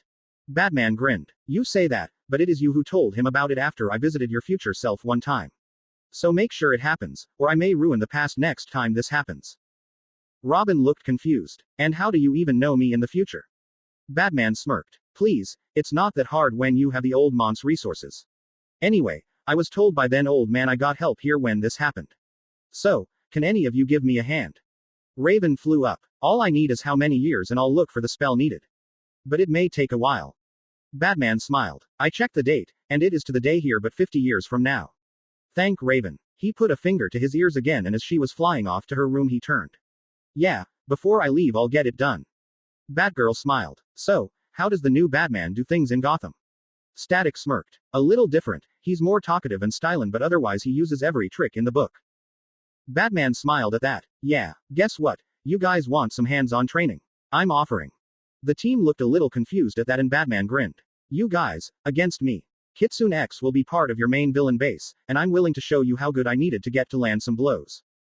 Robin hardened his look, then looked to Static. Your call. You are the only one who knows him. Static smiled. I say we give him a shot. Besides, he's not one to lie about this. If what I heard from the original is true, then we're gonna need every bit of help we can get. Batman scoffed. That's the least of your worries. Kitsune X has a varied power level. See, he has his trade hand-to-hand skills, incredible energy attacks, weird powers with his eyes, and even a vibrant energy that acts like Bane's venom juice with no side effects and makes him just as powerful as Superman is when he's using 100% of his strength. That got their attention. Cyborg was first to speak this time from the silence. Hold up, You mean this dude has the power to beat Superman? Batman shrugged. I have no clue. Superman is still an active hero in my time, and I'm even part of the Justice League as a part-timer, and he won't talk about his encounters. Every time I mention Kitsune X, he either gets angry, gets sad, or just flat out ignores me. Robin hummed. The anger and sadness could be anything. But the ignoring you may incline to his defeat. How do we battle against that? Batman smirked. By getting stronger. You guys are the only team, and it takes a team, able to beat him. Robin, you use his own power against him, that right there helps. Starfire has no major weakness he can use against her, and she gets stronger, not to mention Cyborg, you know how smart you are. Beast Boy even gets good with strategy. They all looked at him like he grew an extra head. He smiled. I just said why you are able to. I never said you would do it. Why not? Let's see how good you are now and get a spar down, you'll learn a thing or two. Robin looked to the team. It's everyone's choice. Cyborg grinned, hitting his hand. I say we should definitely test out if this guy is real material or not. Starfire giggled. I would most enjoy sparring against the student of your mentor in the future. Especially with how I went into the future, I have a feeling he knows what's going on. Beast Boy grinned, crossing his arms. I don't mind bringing this guy down a few pegs. Static shrugged at that. I think you're underestimating him, but I am in. Batgirl chuckled nervously. Well, if everyone else is going to, then I don't mind putting my hand in. Might as well give a boost. Robin nodded, grinning. Let's go to the front. See if you can last. Robin led everyone outside and Batman groaned, loosening his muscles. He grinned. Come at me anytime you want. Robin grabbed his extending pole and rushed in. Titans go. He slammed the pole down hard, but Batman brought up his arm, catching it in the side blades before pulling on it and punching Robin in the face. Batman jumped back as a shocking electrical surge came at him from a flying static. Batman jumped up and threw an explosive pellet right at Beast Boy, who was charging in pterodactyl form, and got blasted. Starfire sent a powerful beam of power from her star bolts at Batman, who activated his rocket boots and jumped over it before boosting back to the ground. Nice teamwork. He grappled Cyborg, slamming a hell into the ground behind him to keep himself steady against him. Cyborg lifted Batman into the air, but Batman activated his rocket boots and rammed his shoulder into Cyborg, then jumped off him as Robin came in, swinging his pole. Robin used his staff to pole vault up and kick Batman. Batman used his leg to block it and his other to kick Robin, who rolled with his staff to land on his feet. Robin threw two batarangs onto the ground, and they stuck in and let out a dark smoke. Static. Static shot out some electricity at the smoke, and used it to pressurize the air around Batman. That wasn't going to happen as Batman was already outside of it behind it and got some explosive pellets out again. Batman threw them down as he jumped, taking Beast Boy, who was coming behind him in gorilla form, and making him fly into the water. This was where Batgirl came in, throwing a wrapping wire at Batman, who flipped up over it, catching it with his hand and throwing it at Cyborg, who was jumping at him. Cyborg rolled on the ground as he landed and blocked the next strike with Robin's staff aimed for his head. He grinned. Nice hustle, but you need to be faster. Batman grabbed Robin and threw him into Starfire, who was coming in to tackle Batman instead. Batgirl dropped in and sent a flurry of spinning kicks before punching for the face. Batman caught the punch after leaning and walking back from the kicks and twisted the arm and throwing her into the ground behind him. Static rushed in and tried to use his taser punch, but was blocked as Batman flipped up and kicked Static up and away from him before pushing himself up into the air, flipping back to his feet before putting his hands up. That's enough, everyone. Everyone came up to him as he smiled. Decent teamwork, a little time and effort. I think you will catch Kitsune X in no time. Raven came out of the tower, looking depressed. You fought without me. Batman turned, smiling nervously. Sorry, Raven, but whilst I am here, I needed to get at least something helpful to you guys, and I need to get back in a hurry. Don't worry, just keep up your own work and you will be able to fight Kitsune X better as well with them. Robin grunted as he grabbed his batarangs. I see you are pretty good. No wonder if you were trained by the original. Batman smirked. You think it was all him, huh? I figured my own way of doing things, and you will too. Hell, you were the one who gave me that advice. Starfire came up, smiling. It was a most excellent spar. Thank you. I see now we all need practice. Batgirl untied Cyborg and they both smiled. Batgirl nodding and Cyborg chuckling before he spoke. And with Static joining up, I think we have a better shot. Thanks. They all went inside and Raven focused on creating the portal. Batman turned to them and smiled. This is it. Before I go, I got a bit of advice for you all. Separate advice. Robin. Batman got closer to him and smiled as he whispered in his ear. You told me once, you didn't understand during this time of your life what to do, or if you would ever find someone to understand who you are and be with. Let me just say that you will find someone special and close to you. You'll even have a child. Robin looked surprised and looked at Batman, who nodded. He smiled. Thanks. I'll keep that in mind. Batman went to Cyborg and bumped fists with him. Know you are able to surpass any machine and any human with your heart and spirit. Don't let anyone hold you down. Cyborg smiled, nodding at him. Batman went to Starfire. You may not know how to say anything, but trust me, things will work out in the end. Just believe in yourself and what you want and everything will be fine. Starfire grinned, giving Batman a brief hug, which he took. And had to rub his ribs for a bit before moving on to Beast Boy. Others may think you don't know what you're doing, but your knack for strategy and combat, thanks to the Doom Patrol, will come in handy. Just keep getting better so you and your team keep growing as friends and heroes. BB chuckled, blushing a bit. Batman went to Batgirl and nodded. You'll see me in time. But here's some of your own advice. Don't take for granted what you had and lost, because it can always be fixed if you try hard enough. He walked over to Static, grinning. Keep in mind you are a great hero, and will be an even better friend to me and others than you can imagine. You've helped me and all your friends understand a better way, and you will still do so from here on out. Static nodded, accepting that advice. He stepped up as Raven opened the portal and waved to the rest. He then put a hand on Raven's shoulder. Between you and me, thank you for your help, and don't let what the future holds control your actions. You are more than just an object to your people. You are a person, and a friend, as well as a capable hero. You'll understand one day, and when you do, I hope you find the one you are lucky enough to be with. He turned to everyone again.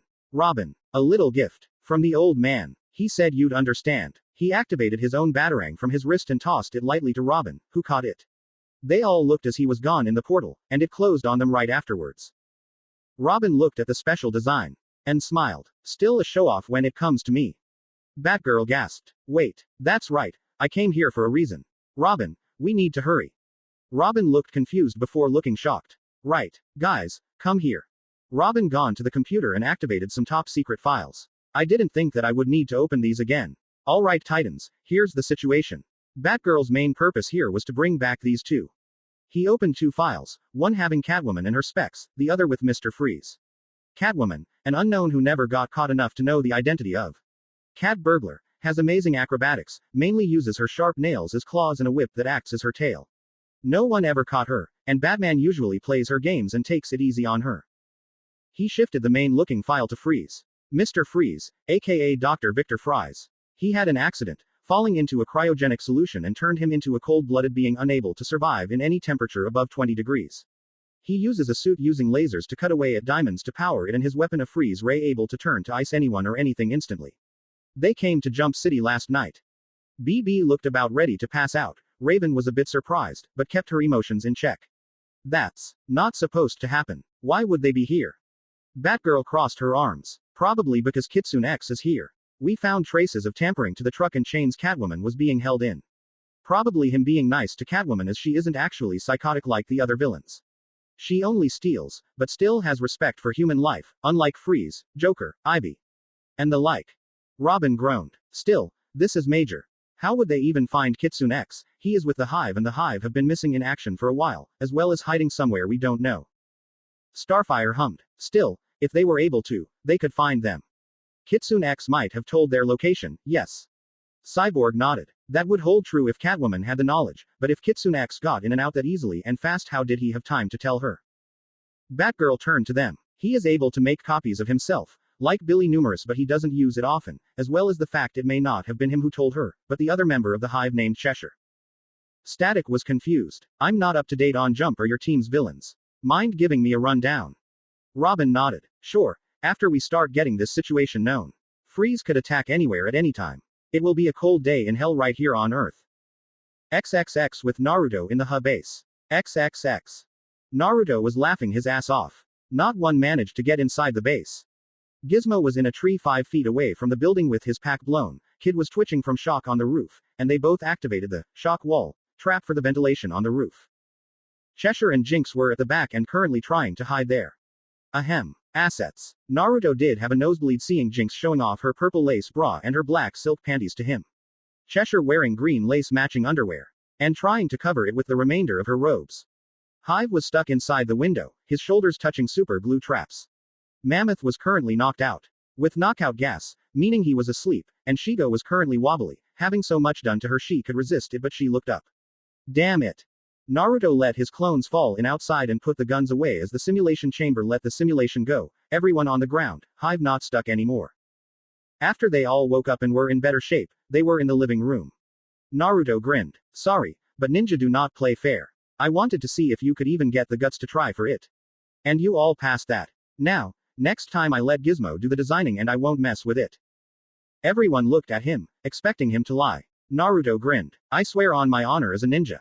As well as the fact you're friends, I know you can't get better if I hold you back with traps all the time. They were all still glaring a bit, but Cheshire and Jinx let it go, Jinx grabbing onto him. You better hold that promise. Cheshire sighing. I know the honor of ninjutsu, so I can forgive you if you keep your word. Unauthorized identification. Cannot permit entry. Everyone looked at the door and Gizmo was first to speak up. Computer. Show guests. The computer monitor on the wall showed the front door, and everyone gaped. Catwoman and Mr. Freeze were at the door. Cheshire chuckled nervously. I kind of told Catwoman where the base was if she wanted to rest and jump. Mammoth, Gizmo and Hive all drooled at Catwoman who was still wearing her tight cat costume. She go smacking them all. Have some pride as men. Least Naruto isn't like this. Naruto sighed, but smiled as he went over to the door. Kitsune X, authorizing guests 1 and 2 entry to the base. The door opened and the two entered. Catwoman meowing as she stepped in.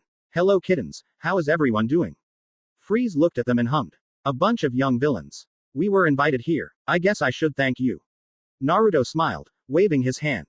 Don't mention it, and we are thieves, not villains. And sorry for the beating I gave you at the museum. I was trying to find my friend. Freeze looked surprised. It was you. How did the bat recruit you? Naruto shook his head. I went along with them to find my friend Cheshire. Though I did beat Batman before getting to fight you. Cheshire chuckled and went up, shaking Catwoman's hand. Welcome. Sorry, we were kind of training a bit. Shigo hummed in thought. Am I the only one who is slightly wondering if this is a bad idea? Jinx nodded. Me too. But believe in Naruto. If anything goes wrong, he beat them before he can do it again. Shigo sighed, smiling. Fine, I guess you got a point. Alright, meet and greet then. XXX with the Konoha flunkies XXX.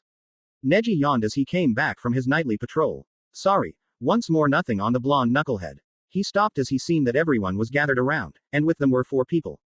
And who is our company?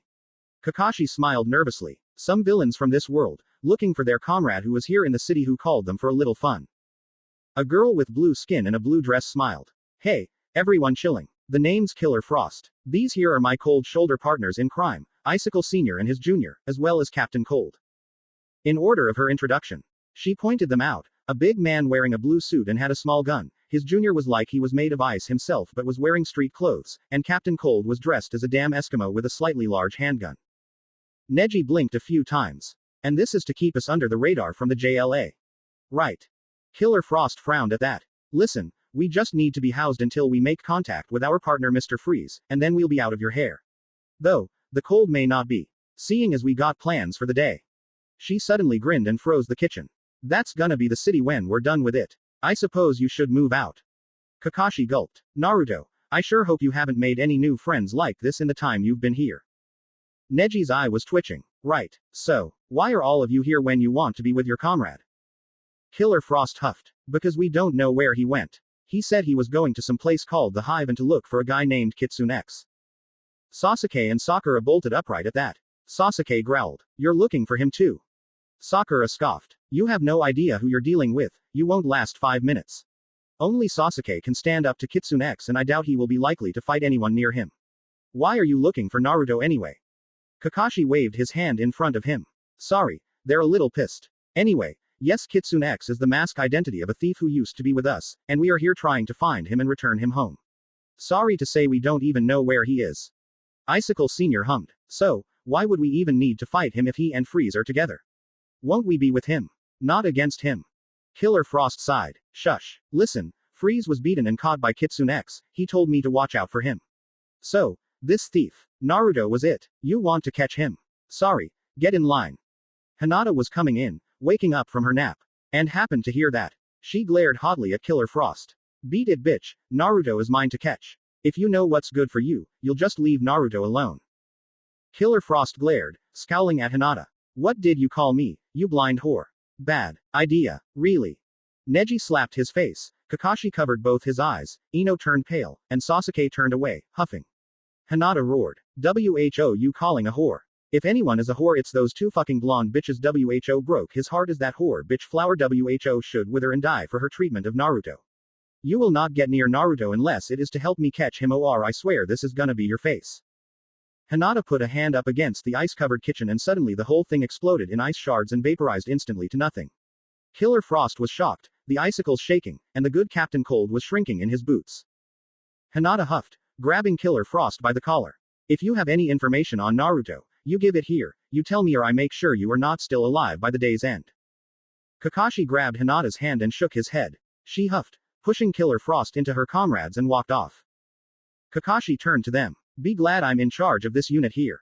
Hinata's hella strong and would have no qualms against killing you if it meant being with the man she loves. Now, let's go over this peacefully. Icicle Sr. stepped up. Sure, I don't mind. So, do you face off against this town's titans? Neji shook his head. No, we've kept a low profile being good people so we can go undeterred in our search for Naruto. Kakashi nodded at that. True. See, fighting the titans would push the proverbial escalation into order, thus bringing the JLA on our backs, and we don't want them to just lock us up and stop us from bringing Naruto back home. So, we let everyone go about their lives, and whilst we make sure we survive long enough to search, we work and get money. And when we find Naruto, we'll leave. Killer Frost nodded at that. Fine. Though we don't know who the titans are. So we thought you would. Lee came up, saluting. I know one. He visited my dojo once. I think he was named like a bird. Started with an R. Icicle Sr. huffed. Robin. That boy Wonder is with them. Lee saluted more. Yosh. Robin was his name. Yes. I remember it. Neji shrugged. There's a girl named Raven who is dark and emotionless. Usually stops by the bookshop I work at. I hear stories from time to time, and all I know are names. Beast Boy, Starfire, and Cyborg are in the team as well. Whoever they are. Truthfully, the Konoha group didn't know or see any of the titans except for Lee seeing Robin once and Neji knowing Raven at the bookstore every so often. Other than that, they don't know much because they are only here for Naruto. Why gather that information when they would play it low-key anyway? Killer Frost nodded. Well, I guess we'll have to wait it out. Knowing Freeze, unless he is conserving his energy, he'll be desperate for diamonds soon. Kakashi got curious. Why do you say that? You don't need diamonds too, do you?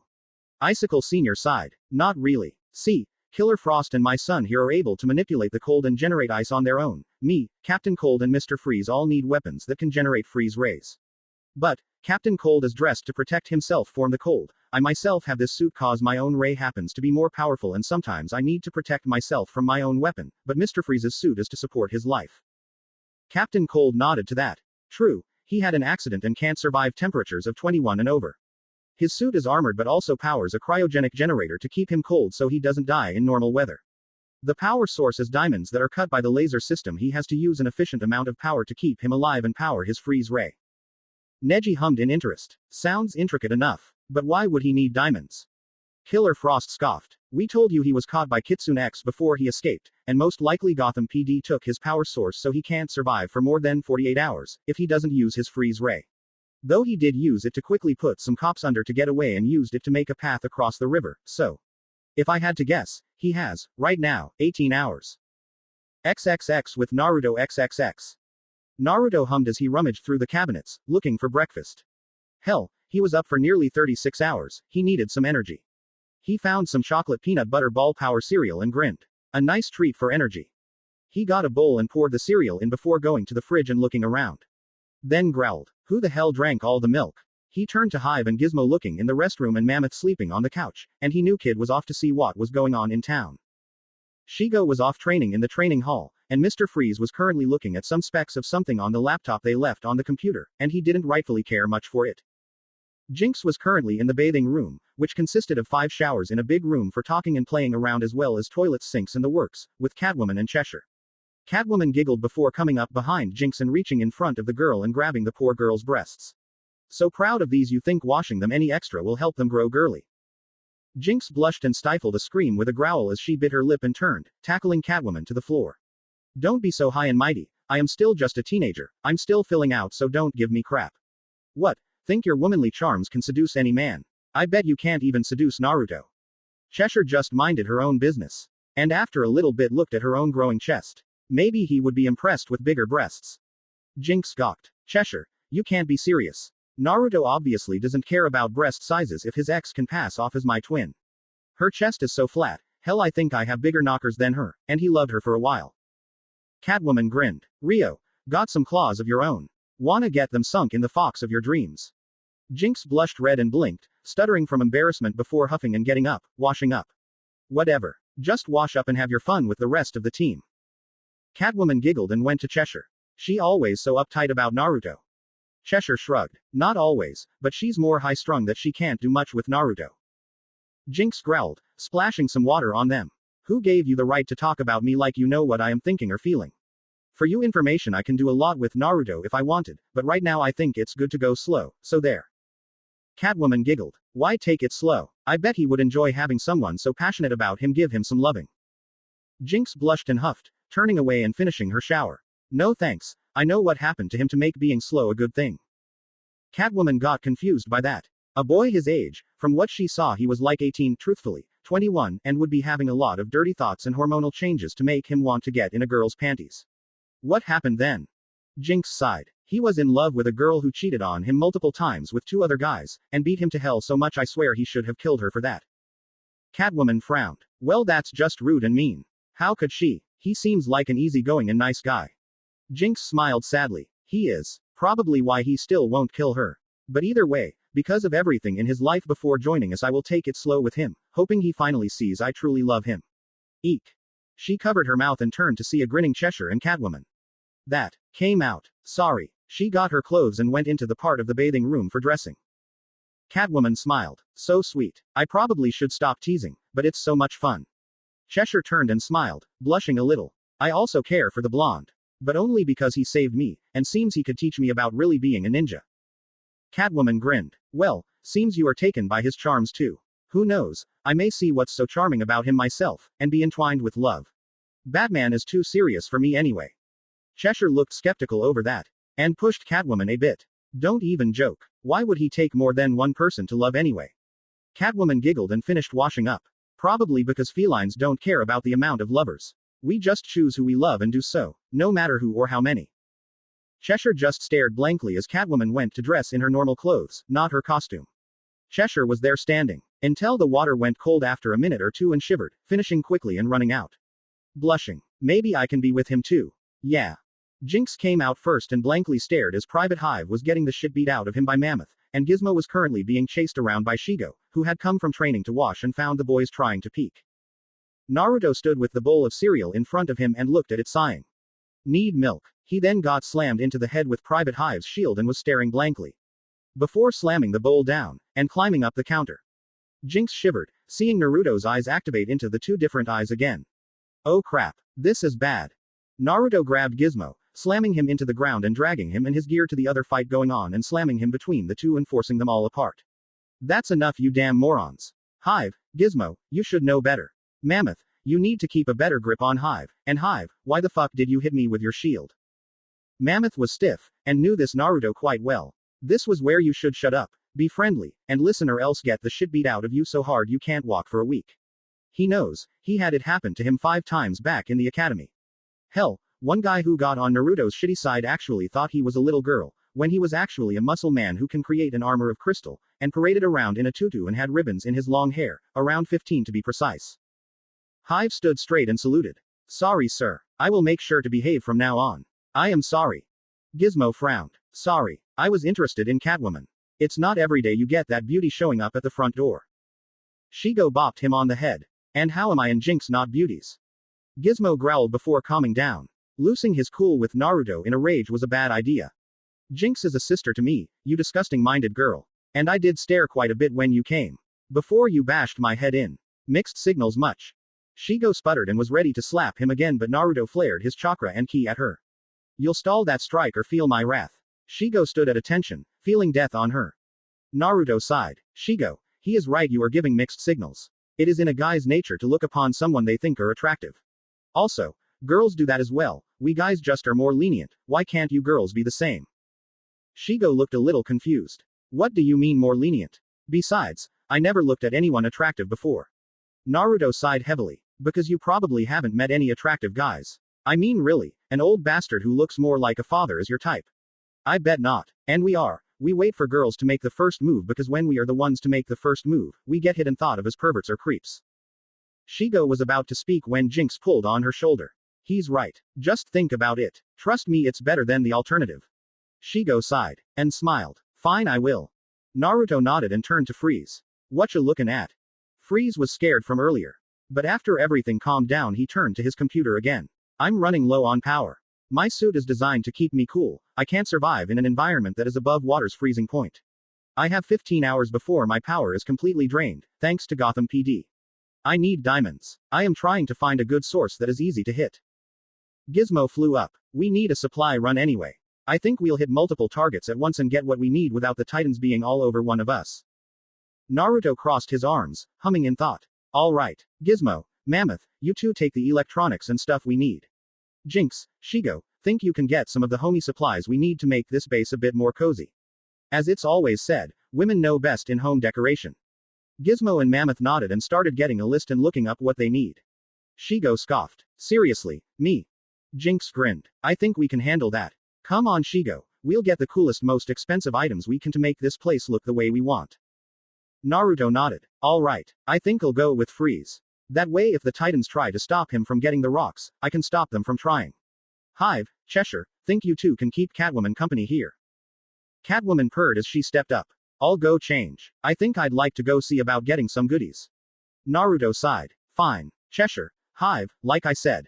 Keep her company. Try to look up anything in Jump if you want, but keep shit clean and safe. We should all get ready and set to move out in the hour. I don't want the Titans thinking of beating one then move on to the new target. We hit simultaneous times and places.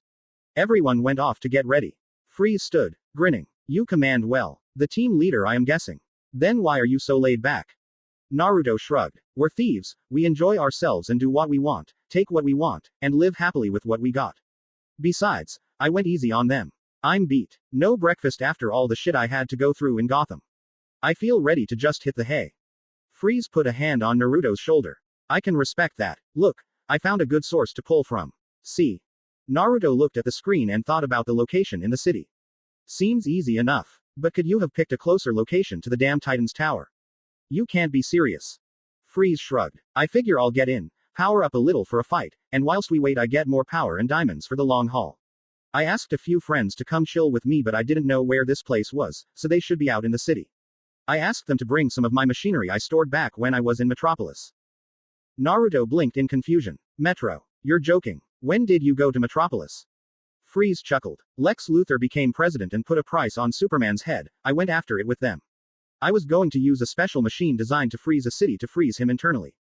Thing was, I was caught before I could activate it. Naruto nodded. Okay then. So these friends. Who are they? Freeze shrugged. They're cool people. Killer Frost, Captain Cold, Icicle Sr.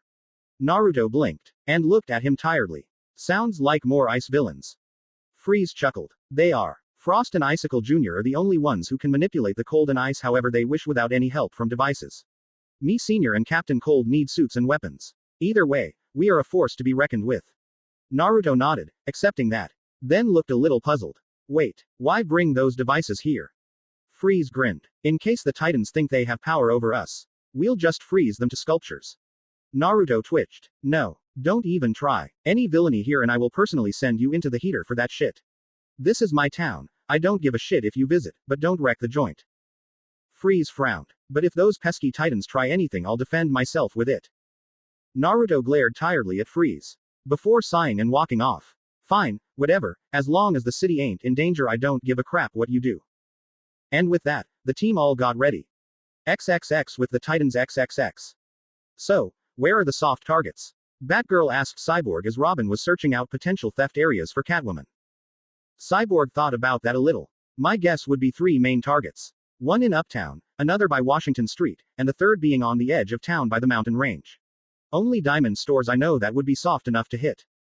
Batgirl nodded, humming. Freeze would most likely choose the one farthest from here. I think that third option might be where we should go. Robin picked up a few things on the list. These seem right up her alley. The twin-eye cat necklace at the museum, and the Egyptian all-seeing golden cat statue that Star Labs has set up as a priceless edition being auctioned off to help increase revenue to be a better corporation. Beast Boy grumbled. These two are a bit too synced when it comes to this. Hey, why are you two so good at finding these guys?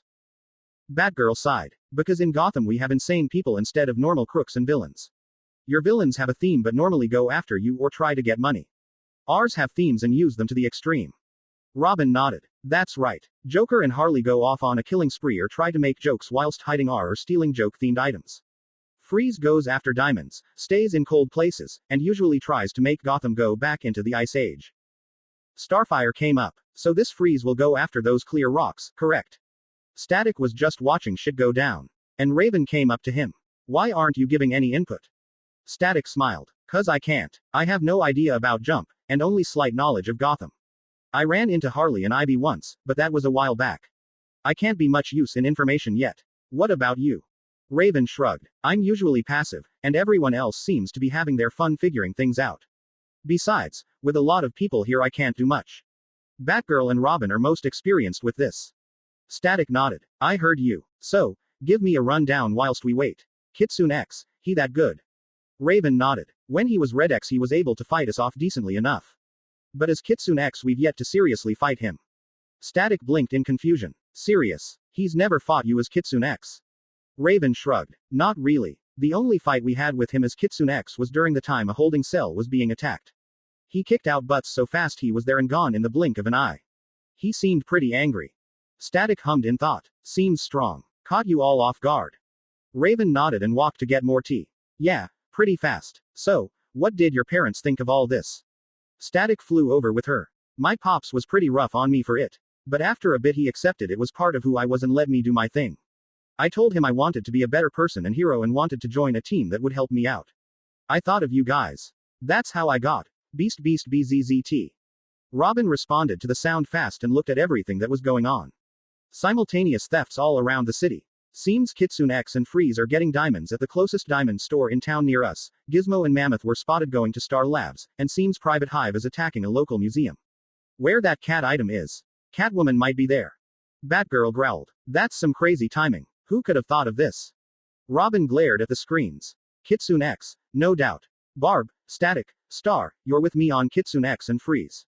Cyborg, Raven, Beast Boy, go deal with Mammoth and Gizmo. Catwoman is too flirtatious for any of you to go against, and we need to at least stop the major stuff. If Freeze gets enough power we'll be goners. Titans, go. The team ran off to their assigned tasks, and Robin had a single thought. How do I battle my old enemy, and my new enemy? Kitsune X, how strong can you be? XXX with Naruto and Freeze XXX. Naruto was piling up as many diamonds as he could for Freeze, trying to be helpful. Hey, he also had a few shadow clones out and about to get food. He wanted breakfast. Hey, we better go, no telling when the Titans will hit. Freeze sighed, putting a good amount of diamonds in his power core. Refreshing. Just a few more and we'll leave. Freeze grabbed a pretty big diamond from the main case. Everything freezes. Hey Freeze, been a while hasn't it? Are you whelmed yet? Freeze turned. Naruto turning as well to see Robin, Starfire, Static and Batgirl. Freeze chuckled. I feel whelmed alright. So, a rodent followed me here. That is underwhelming though. Naruto waved. Yo, never thought I'd see Red again. Who's this new guy though? Static smirked. Mind if I help myself? The name is Static, and I'll put a shock to your system. Remember that. Static fired off a shock bolt at Naruto quickly. Naruto looked in surprise and jumped away. That's shocking alright. Alright then, let the games begin. Wanna play with that shit? I can do you one better. Naruto started some hand seals and in a flash he was done. Asura lightning. Naruto clapped his hands together and suddenly bolts of lightning fired all around, the glass and wood and metal of the store picking up from the generating field around him as well as bolts firing at the team before him. Static caught a single bolt and absorbed it before zooming in, Robin and Batgirl having to dodge out of the way and Starfire following in after Static. Naruto slammed his hand into the ground. Rocky horror. The earth itself rose from under the floor and spiked at Static and Starfire, but Starfire bullied her way through it all and tried to hit him with a glowing energy hand. Naruto caught her throat and threw her into Static who dodged to the right to get at Naruto. Static caught her instead and zoomed off as Naruto breathed in and let another jutsu fly. Fire cavern. A swirl of fire hit the store wall and bursting it into flames, but not only that, it followed along the wall and shot out around and back to him, making a small room. Naruto hit the wall he made and pulled. Water whip. He pulled the water from the very earth, making it crumble down back to the floor as he hit his fire cabin and steam shot out from the store in heavy amounts. Naruto and Freeze got out of there, and Naruto used his X-ray vision seeing everyone inside. Fine by me. Freeze. Freeze laughed as he turned and fired his freeze ray, turning the steam to ice and everyone being trapped within. Like the cavemen, you also will be exhibits. Ha ha ha. Just as they were going though, Freeze stopped and grinned. Ah, the cool air was refreshing without you, but now I feel even better with this cold air of partnership. Naruto sighed. Great. Now I gotta deal with your bitch asses. In front of them were Killer Frost and gang, as well as the Konoha flunkies. Naruto huffed. Whatever. I have no time to deal with this shit. Freeze, don't bother coming back to base if these guys are going to be with you. Bye. He suddenly used Hiraishin to get back to base. I don't wanna face them right now. But I feel I have to soon. Breakfast first. XXX with Gizmo and Mammoth XXX. Mammoth was carrying 2 big machines and Gizmo had a big bag of gadgets. Gizmo grinned. With these I think we can even use medical skills to help in case of wounds. I hate having to be out of the game due to injuries. They're gonna be getting a lot worse if you don't put that shit down. Mammoth grunted and growled lowly. Gizmo scoffed. Great, the shit for brains, Robo Wimp, and Barf Girl. Can't you leave us alone? We don't have the damn time to fight you. Cyborg aimed his cannon at Gizmo. Don't think of this as a fight and just give up and it won't have to get ugly. Put the stuff down. Raven went up a little and uncovered her hood, trying the old scare tactic with her magic. To no effect. Mammoth laughed loudly. You think that's scary? You should see Kitsune X when he gets mad. Sorry, ain't gonna work. Gizmo let his shit down and grinned, his pack opening up and firing energy blasts at Raven, who flew off, dodging them. Mammoth came up quick, catching her feet and swinging her around. Suddenly a baseball field appeared around them and Mammoth was dressed in a uniform as Cyborg ran up to him. Play ball. Raven turned into a bat and Mammoth used her to slam into Cyborg and make him fly back, Raven flying off with him, and quickly everything went back to normal. Beast Boy turned into a rhino and charged, but found he entered a portal of some kind and was in the air over the Titan's tower. He turned into a coyote and put up a sign saying, WTF. Before falling body first, his head stretching and staying in the air before the rest of him started falling. Beast Boy turned into a raven and started flying back to Star Labs, and found Cyborg and Raven groaning. And Tutu and their theft goods gone. He frowned. What happened, guys? Cyborg rubbed his head. Kid Wycket appeared, made you disappear and helped them escape. Damn, that hurt. Raven, you alright? Raven held her head, nodding. You're harder than you think, but I'll be okay. Robin ain't gonna like this. Let's go help him out, since we got nothing better to do. With that they went to see that. They were frozen in a block of ice. Crap. Raven breathed deeply. Azarath Metrian Zinthos, using her dark power to pull the block out to see what was inside. Inside was Static, who seemed to be sparking, and Starfire was glowing. And suddenly the ice burst and everyone was free. Turns out, all they needed was space for the ice to be pushed out from on all sides. Robin groaned. Damn, that was new. Thanks guys. Static, Star, Barb, you alright? Star shivered lightly. Fine friend Robin. Static nodded, using his electromagnetism to warm himself and Star. Batgirl and Robin shown no signs of cold. Possibly used to it by now. Batgirl frowned. Alright, Kitsune X is a major threat here. We have to regroup. I think I saw the other 4 ice villains after we were frozen. Robin frowned deeper. That's not good. This won't be good. All 5 at the same time. We're in trouble. I'll call some backup. Naruto smiled, content as he had just ate 5 bowls of cereal for his breakfast, nearly downing half a gallon of milk to eat it all to finally get some energy and food from his wild night in Gotham. He went to see their loot room, the room where they store their newly gathered shit to go around. Jinx and Shigo were currently talking about where to put their new 6-foot wide 5-foot tall plasma screen TV to rearrange the living quarters to accommodate. Mammoth was carrying some medial gear to the room down the hall which was free to use as their medical ward, nearly perfect since it had lots of room. Gizmo wiring some shit together already so Mammoth didn't have to make multiple trips.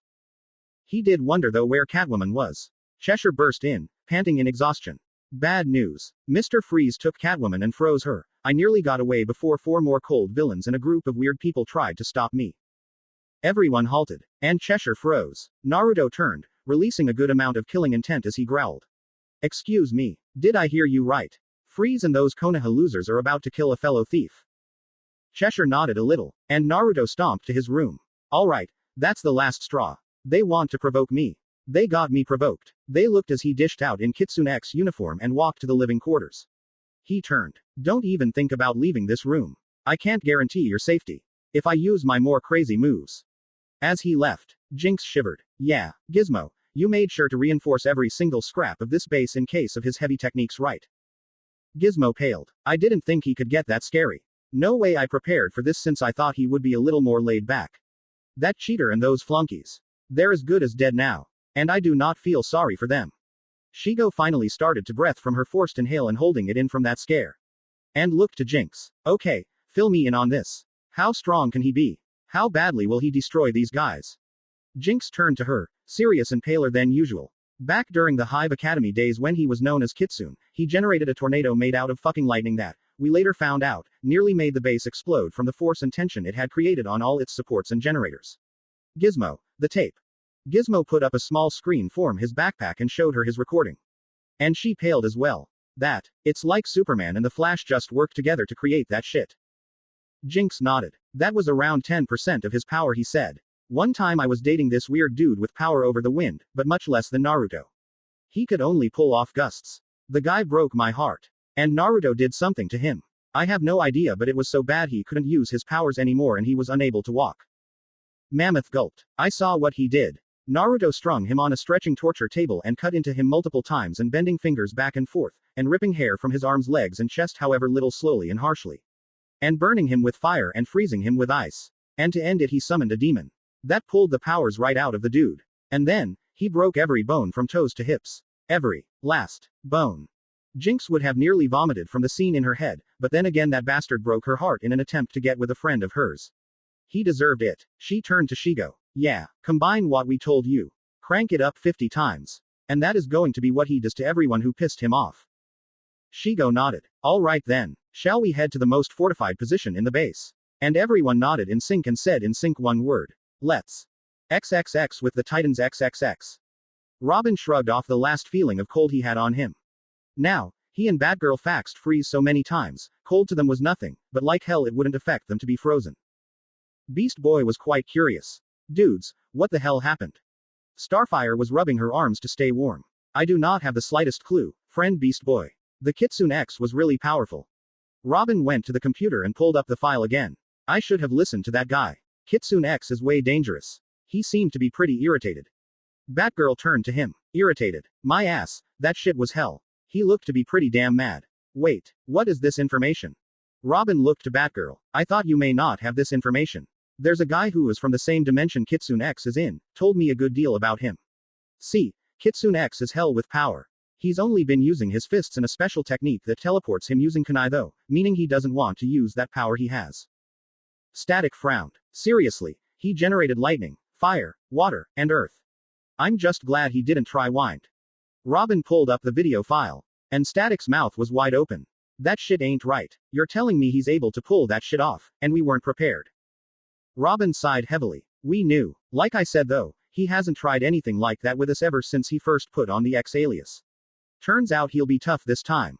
Good thing I had this feeling. And called in backup. Batgirl looked confused. Backup? Who the fuck do you think can help with this shit? I might as well call in Supergirl. Robin grinned. I already called in a super. And just as he said that, the door opened and everyone turned. Robin smiled. Ah, there they are. At the door were two guys. One was a guy who was wearing normal blue jeans and a black t-shirt with the Superman shield on the front, and he himself looked like a younger Superman. Yo Robin, sorry I'm late. You sounded overwhelmed on the phone. Anyway, I can help you be whelmed. The other guy was a dark-skinned man with a tight red shirt and tight black pants, and black tattoo-like lines going down his arm like a snake, and a pack on his back with two sticks that looked like weapon handled on the back, and his hands and feet looked webbed and his neck had gills. The man smiled. Nice to see you again, Robin. I see you got in touch with your inner leader, as I predicted. Robin stepped up in between the new people who entered and his team. Connor. Calder. Been a while. Let me introduce everyone. Titans, these are two of my former teammates. Meet Superboy and the first Aqualad. Guys, this is my new team. Starfire went up, smiling as she was happy to meet more of Robin's friends. Hello, friends of Robin. It is marvelous to meet you. The rest of them came up and Robin smiled. Guys, this is Starfire. He pointed to each consecutively as he mentioned them. Raven, Beast Boy, Cyborg, and Static. Batgirl is just visiting, but I guess this is the first time you've seen her. Superboy chuckled. Seems pretty steady. Glad to meet you all. I'm Superboy, and not to be confused with Superman. I'm my own hero. Calder nodded. It is most delightful to meet the team Robin is leading with great skill. I am glad to be here today. Starfire went to Superboy. I only know of Superman. Please, tell me, what can you do as a hero? Superboy shrugged. I can't do most of what the big guy can. I can leap tall buildings in a single bound but can't fly. I am really strong and fast as well, but nothing near the big man. What I lack in actual power, I make up for in skill, thanks to training with Robin, Calder and Black Canary. Beast Boy looked to Calder. So, I met the other Aqualad. What makes you guys so different? Calder smiled and put his hand out, and Beast Boy took it, and he started feeling a slight tingle and sent Calder producing electricity. Static blinked. That doesn't seem to be water-based, and that is more like my power. Calder chuckled. No, it is not basic electricity. See, I am able to generate my own body's electrical power and use it against my opponents like a taser, but it has another function. I am able to generate it through my body and into these handles. He took the handles from his pack, the tattoos glowing blue as he pulled them out, and water formed from the handles and created 2 maces. To create any weapon I desire. Calder shown what he meant, forming different shapes and sizes of swords, maces, axes and even a shield. He then put it all back. Raven whistled. Not bad. But something is a little strange. I may not know Superman, but I don't think he has a magical aura. They all looked at her in confusion. Superboy blinked before scoffing. What are you talking about? What aura? Robin looked at Raven. You sense a magical aura around him. What do you mean? Raven nodded. She sighed. Superboy has an aura about him, something like psychic powers. Superboy thought about it, and realized what she meant. Oh, yeah, a tactile telekinetic field. I know. Miss Martian told me about it when she and I were still dating. Robin looked to him in confusion. We're still, meaning you're not with her anymore. Superboy shook his head. She told me that it could never work. Her being from a different planet and all. I didn't care what planet she was from, but she just went off. She's ignored me ever since. Calder put a hand on Superboy's shoulder, and then turned to everyone. We got the distress by Robin, so what's the trouble? Robin nodded, giving Cyborg a little tap. Fill them in. Static, a little word. As the Titans went to see with Calder and Superboy, Static and Robin went out into the hallway. Static looked at Robin with a puzzled look. All right man, what's up? Something's eating at you. Robin nodded, sighing. Part of me is emotionally distressed. Having someone I used to love, and still do, here now. It made me start reverting to my old self. And my memories and those feelings don't mix well. Otherwise I would have been much more cautious with Kitsune X. I'm sorry I let you and Star get caught in that. Static smiled, walking up to Robin and putting a hand on his shoulder. Listen, if anything, you gave us a wake-up call. I'll make sure to be more careful next time. Though I wouldn't worry about Batgirl. I was planning on having a talk with her later, something I should have done on the way here. I knew you, be a little out of it from her. Robin smiled and nodded. Thanks. By the way, Calder isn't using electromagnetism or anything you have, he is using bioelectrical power as a water sorcery skill he learned in order to use his powers. So, let's go make sure everything is set for Beast BZZT. They ran into the room and seen the city turning ice blue. And turning into ice completely, and that got Robin going. Titans, move, get out and into the air.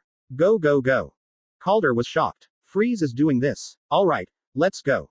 Everyone gone out and Starfire carried Cyborg, Raven carried Calder, Static carried off Robin, and Beast Boy turned into a pterodactyl and got Batgirl going, whilst Superboy refused to be carried and just jumped off the building and into the air. They made good time, as just when they left, the tower got hit, the water surrounding the city freezing and then freezing the tower cold. Superboy landed on the shore on the far side, as everyone landed with him. Robin cursed. Freeze, Cold, Icicle Senior and Junior, and Frost. They turned jump into the North Pole. Damn it, Titans, let's get a plan here. Superboy came up. I say we rush in and find them, then break their jaws. Static turned to them. Whoa, hold on, how did they do this though? How could they turn the entire city into Ice City? Cyborg tapped into his systems and tried to figure out what it might be and groaned. Interference from the cold. Can't tell you, but I have a single guess. Freeze is a genius, right? He could have built a machine. Robin slapped his face. If it was a snake. He tried this in Gotham a few times, we always stopped him before he froze the entire city. But this time he took us by surprise. Superboy focused hard, trying to see further into the city. And hummed. They're not alone. Seems they're moving around a bit, but they also have some kind of group with them. They don't seem to be the type to hang with ice villains. Raven sensed into the city. And gasped. Multiple energy signatures similar to Kitsune X. Wait, didn't that guy tell us that there were more that came with him and Kitsune X? This can't be good. Calder crossed his arms. That doesn't seem well. From what you told us, Kitsune X is dangerous. More like him. That does not bode well. Still, we have to save the city, and fast. Beast Boy cracked his knuckles. Alright, enough of this. Guys, I don't know about you, but if we don't hurry everyone will die. Robin shook his head. Not entirely. See, freeze usually cryogenic ally freezes people. They're frozen, but preserved. Still, we do have to hurry. We still need a plan. Calder nodded. I say we go in and find out what is going on first and foremost. Without a solid situation report, we can't even acknowledge what will happen. Starfire flew up a little and looked. Why would they do this? Batgirl pulled her back down. Listen, this is what they do. Robin, Batman, me, we've been fighting this for years. We'll continue to fight it. Right now, we get going. The longer we wait here, the longer they have to get everything ready to freeze more of the world. Robin nodded, and got in front. Titans, move out, we don't let a single second go to waste.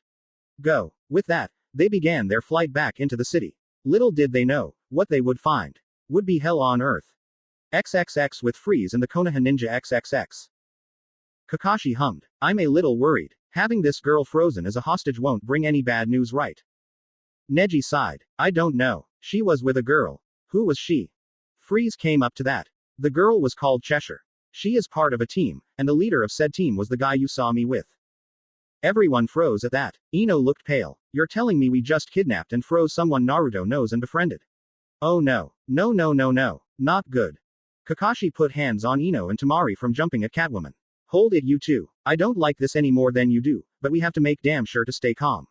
We try it and Naruto will have no reason to hold back against us. Sasuke scoffed. Like holding back would make a difference. I can kill the loser with a hand tied behind my back. That got Tamari pissed and tried to grab him, but Sakura blocked. Don't even try, bitch. Sasuke is the strongest in the world. He can beat Naruto with both hands behind him. Hinata slapped Sakura to the ground and growled. Naruto burned the village. Sure, no one died, but that was him at one tail. Imagine all 9. And Sage mode. He will kill us. I say we let this girl go and hide, because Naruto will kill everyone in an attempt to stop this. Freeze walked off, a little nervous about this now. How they think Naruto would be that strong. No way, he is like Superman in strength level. He didn't seem like so when I was with him. Tamari was pissed and scared. You have any idea how the fuck shit will go down? Pissing Naruto off and asking him to fight us is like saying, hey, you just instigated your own murder, come on down. And that's just how he'll begin. Hinata walked off, turning on her Byakugan and making sure Naruto wasn't already on them. Neji came up to her. You worried? Or are you going to sit this one out? Neji knew Hinata enough to know that she wouldn't fight Naruto, only help him. He knew deep down Hinata wanted to crush the ice villains, save the city, and help Naruto defeat Sasuke and then try to be with him. Hell, she would join the Titans somehow and help save the city just for Naruto's sake, maybe even have a way to always see him, seeing as he was the Titans' enemy now. Hinata was focused. Sitting it out. I won't do anything. And let Naruto beat those whores, the ice villains, and that bastard of an Uchiha into the ground and save the city, and then, I will talk to him. And hope beyond hope he will accept me somehow. Neji nodded, and smiled sadly. I may fight him, and try to bring him back. But I do understand, and I wish you the best. Hinata nodded, and sighed. His turning the village into ash was the scariest part of his leaving. Neji shivered and remembered it. Yeah, I didn't think he could do that. How long has he been holding back that power? XXX flashback, Konoha still intact. XXX. Naruto was furious. No, actually, Naruto was pissed right the fuck off. He just had seen his bitch of a girlfriend, Tamari, go against his back again. Hell, he was still a virgin. Not one girl he was with said anything about this shit. Sakura would berate him every time he woke up with a morning hard on the hell. That was natural, and gone behind his back multiple times. Ino would kick his ass just for staring at her ass every time she decided to tease him. Fuck the hell up. I mean, who teases a guy to make him horny and then try to kill them? And them Tamari. Tamari was a little better about it. She wouldn't hurt him, slap him, try to kill him for anything like that, though she did want things to go slow. Next thing he knows, she fucks Shikamaru. Then after fixing what little remained of their relationship, she did it again. That was the final fucking straw. Now, he had just gotten back from a hellish A-rank mission, seeing as he was an Anbu captain now, and was currently going to report in. That was when the proverbial domino effect finally toppled the last domino in the line, and over the cliff. He came into the office and put the scroll on the table in Tsunade's side. Alright Gaki, let it out. What happened? Naruto had his back to her, trying to get out so he could vent his frustrations in the Anbu training grounds, training ground 44, the Forest of Death. He stood still, unmoving, breathing calmly. Let's just say I got my memories back, and shit happened with Tamari. You didn't know, did you? Me and her have dated. And she cheated on me twice. Well, I think I should go now. Hokage-sama, and not lock it all in, so I don't burst when I am needed. Just as he got to the door, he had opened it to see Danzo standing there and frowning at the boy. I was just about to have Tsunade call for you. You are needed by the council, your requests have finally come to the table. Yeah, his requests were simple. He gains all Namikaze property, and, as said in the will from his father, to gain the scroll of sealing as his personal property. The money he was supposed to get from the Uzumaki fortune that was fused with the Namikaze account would be split in two, half going to help the village in its shinobi educations, and building what needs rebuilt or whatnot, and the other half going to him. He followed with Tsunade and Sunday were hearing a massive clusterfuck. Homaru stood. Your request for the Namikaze properties is denied. For they are not for you, but the heir of the Namikaze. Naruto nearly blew right then and there. He was a Namikaze. Tsunade did blood tests, piss tests, even semen samples, hell even arguments on the looks since he was practically a damn clone of his father in the first place. And who the fuck heard of an Uzumaki without red hair? Papers on the marriage, more blood tests to see about Kushina, and he passed everything the council ever wanted. Every single thing was a check mark, not an X. Hell, he hated X's, anyway. They were 3 of them he would rather kill than speak to again. Naruto shrugged. Well, as much as I wanted the great house. As long as I get some kind of actual decent place to live in, I don't mind that. Homura glared at him a little. Denied. You pay like everyone else. The scroll of sealing which was to be left to the Namikaze heir, you will not get. Because again, you are not the Namikaze heir. Now, first, Naruto thought if he had to pay, sure, but right now, there was a room full of people who should pay, at this point. He let out a bit of ki and glared back at the council. Say again, who isn't? I passed every single test. My blood, the paperwork, the agonizingly difficult SS rank only meant for the Hokage-type missions, the massive bloodbath I created in Iwa after their attempt to assassinate you all in the first place, and you say I am not.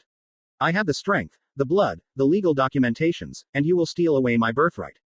Give me one good reason not to murder you all right now. Danzo stood. We are the council and you obey us. As for the money and huge sum of which that you requested, it will all go into the village funds, and for your threats against us we will freeze your assets and have your chakra sealed. We will not have the Kyuubi acting up. You are our weapon to do what we wish. Tsunade pulled on Naruto's arm as he tried stepping to the council and Naruto growled. My own godmother wants to stop me from bringing justice to these assholes. Funny. Tsunade, it would be much funnier watching you eat corn on the cob without any fucking teeth. Now unhand me. Tsunade pulled Naruto to her. Listen here, you need to calm the fuck down. You are still my subordinate. Naruto ripped himself from her hold and calmed down. Then chuckled darkly. The day I was made into nothing more than an ant. The day my family name, my birthrights, my family fortune, taken from me, the day I realize how many goddamn whores are in this world. Is the day I quit. Sorry, but if you cared for me at all you would have done something about this. Law is for those who think they are God. And they should be dead. To name a few. Naruto threw 5 kunai at 5 people in the room and suddenly blood spurted from all 5. Danzo, Homura, Kaharu, Haruno, and some random merchant that almost killed him with 5 gallons of rat poison when he was still 5. Now, seeing all this, the Merchant Guild Council members all ran for it, and the ninja started on the attack. Bad. Fucking. Move. Shikaku got his ass slammed through the back wall from a powerful kick, Shuza was smacked in the head so hard he flew through 5 desks before rolling down unconscious, Hiyashi was thrown out the window and Rasengan to the street from that level without a cushion, and he was still inside the room.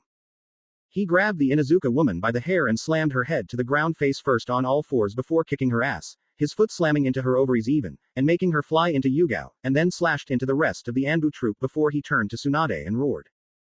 Tsunade was scared shitless as he turned, emanating a 4-tail Kyuubi cloak as he spoke and yelled.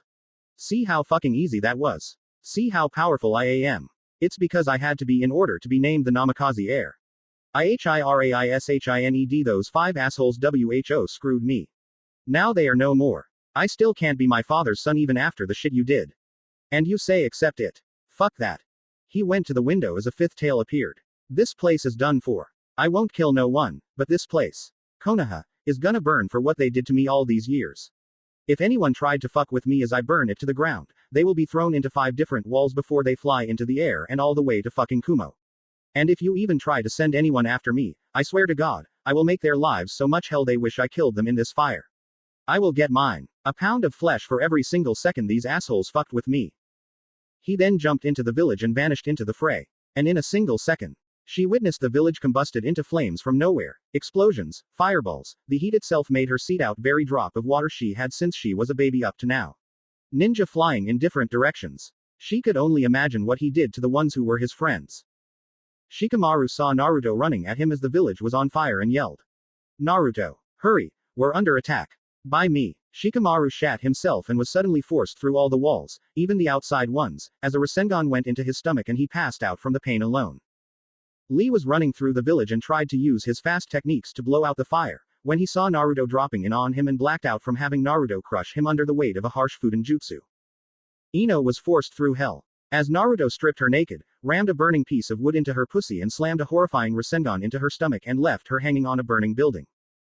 Kakashi seen Naruto coming after that stunt with Lee, and was about to catch him, but Naruto rammed a Chidori into his shoulder and dragged him through 5 buildings before ripping his mask off and punching him brutally till Kakashi was passed out in the hot springs. Neji was suddenly buried under the ground with his head above it and kicked by Naruto repeatedly till he passed out, brutal, and quick, and didn't see that Hinata was unharmed, but Naruto had given her a kunai. His father's kunai, with a note saying goodbye. Sakura and Sasuke got it worst. Really. The devil in hell even winced at what happened to those two. Sakura was stung up like Ino, stabbed into by 2 long blades in her ovaries and 5 kunai in her womb, and a fiery nailed baseball bat rammed into her ass and had a mouth covered in gasoline before the fire hit her lips, but also cut along her body all over and was hit by lightning that kept harming her but not killing her.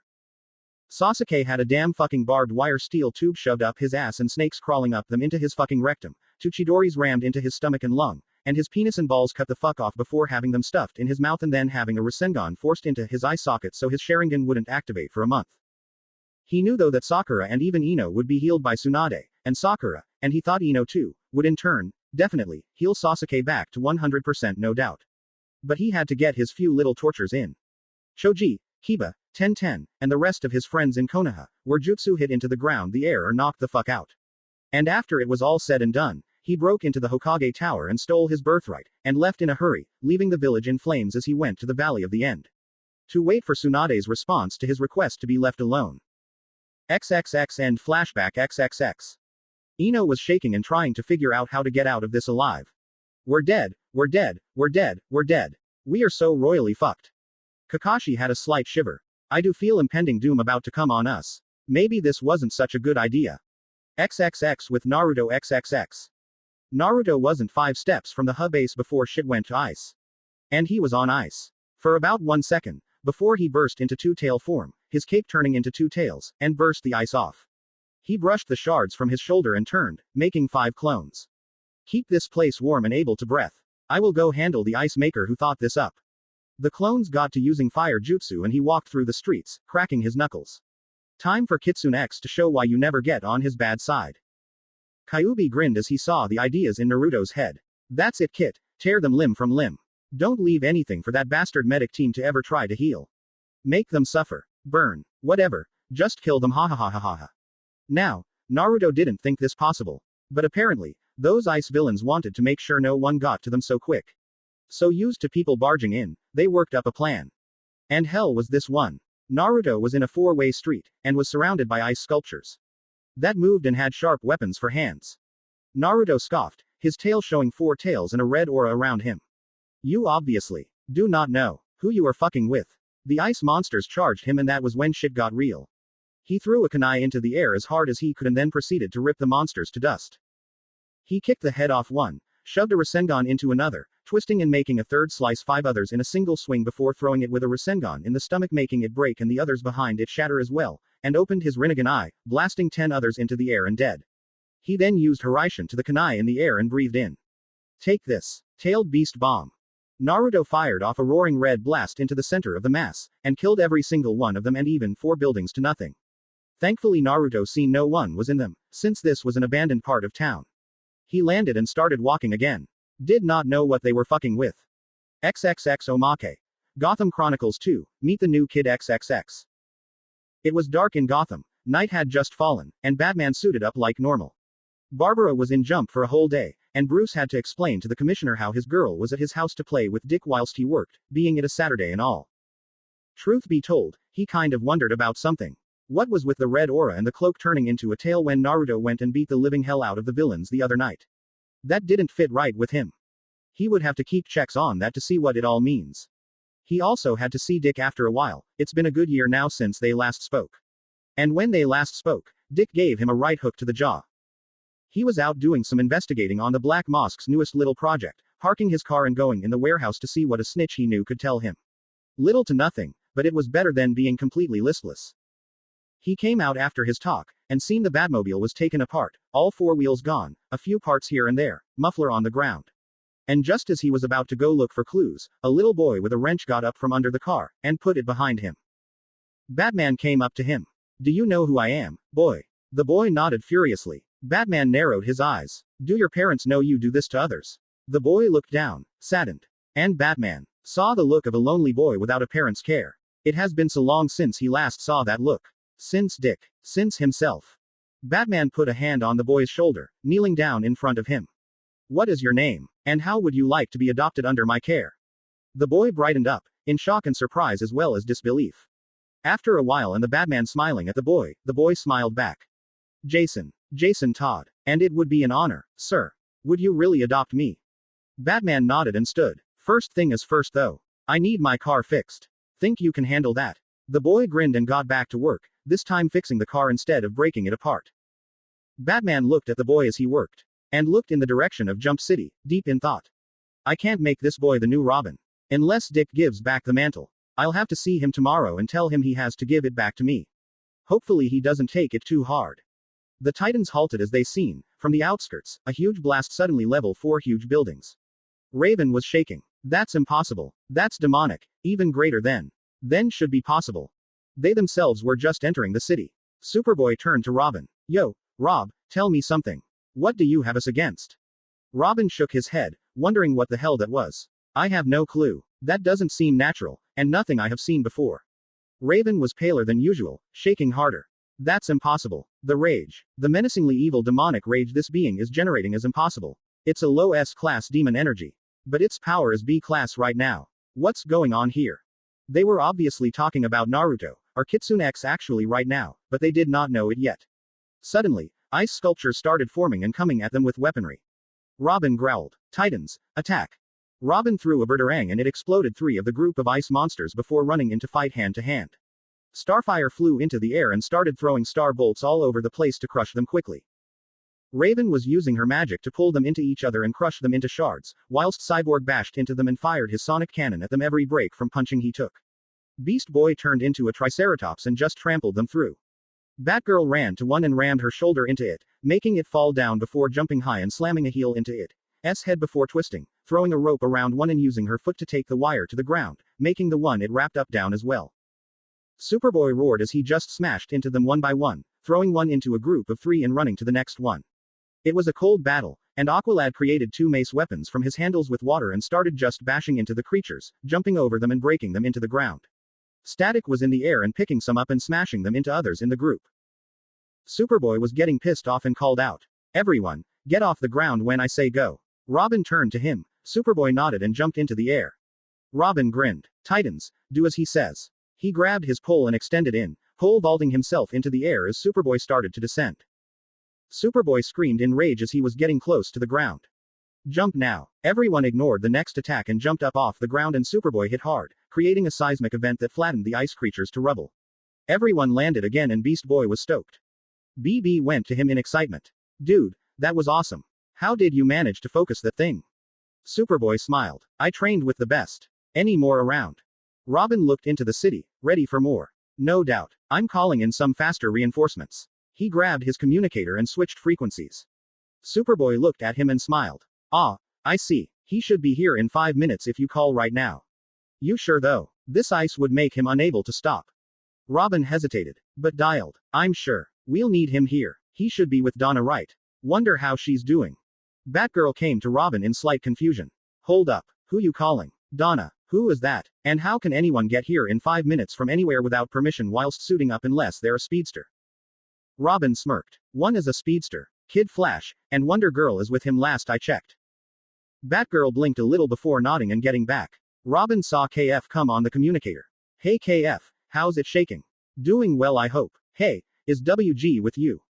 KF grinned. Oh, hey Rob, yeah, I'm alright. Donna's around town somewhere, I was cleaning up a robbery. So, what you need? Robin nodded. That's good to hear. Listen. We got trouble here. We're up against the Ice 5. They just came to Jump City and froze the place. Think you can give us a hand and bring Wonder Girl with you? KF hummed in thought. Well, that sounds a bit big. But sure, why not? I'll be there in 3. See ya then. He hung up before Robin could tell their location in the city. KF only knew it was Jump City. Oh well. Robin put it away and looked to everyone. He'll find us. Let's move out everyone. Just then, they heard gunfire. Now that was strange, everyone should be frozen. The group came up upon a strange sight. Jack and Kanan were unfrozen and firing their custom pistols at the ice monsters, back to back as they did so.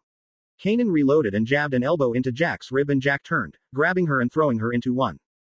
That caught everyone off guard, until Kanan slammed feet first into one and made it fall, and slammed both knees into its head before getting one foot on the ground, being on one knee now, and turning, taking out a monster coming behind Jack. Jack popped of 3 rounds to the knee of one and made it fall to a knee before kicking the other leg from under it and grabbing what he could to throw it into the ground and into pieces, then he reloaded and looked to see the newcomers. Jack sighed in relief. Little help here you kids. Robin snapped out of it and rushed in. Titans, go. Static grabbed Robin and helped him get in the middle of the group before charging his next attack. Superboy bulldozed into a big group behind Kanan to help her out, making damn sure not to get in her way. Starfire bullied through a few before flying up and zapping a few with her eye bolts and going down, crashing into a good few more.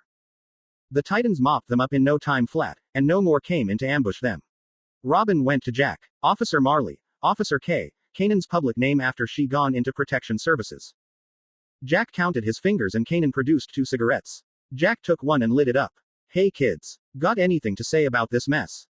Batgirl stepped forward. One of Gotham's Rouges came here, brought his 4 ice villain friends with him, and we couldn't stop them in time. How are you not frozen?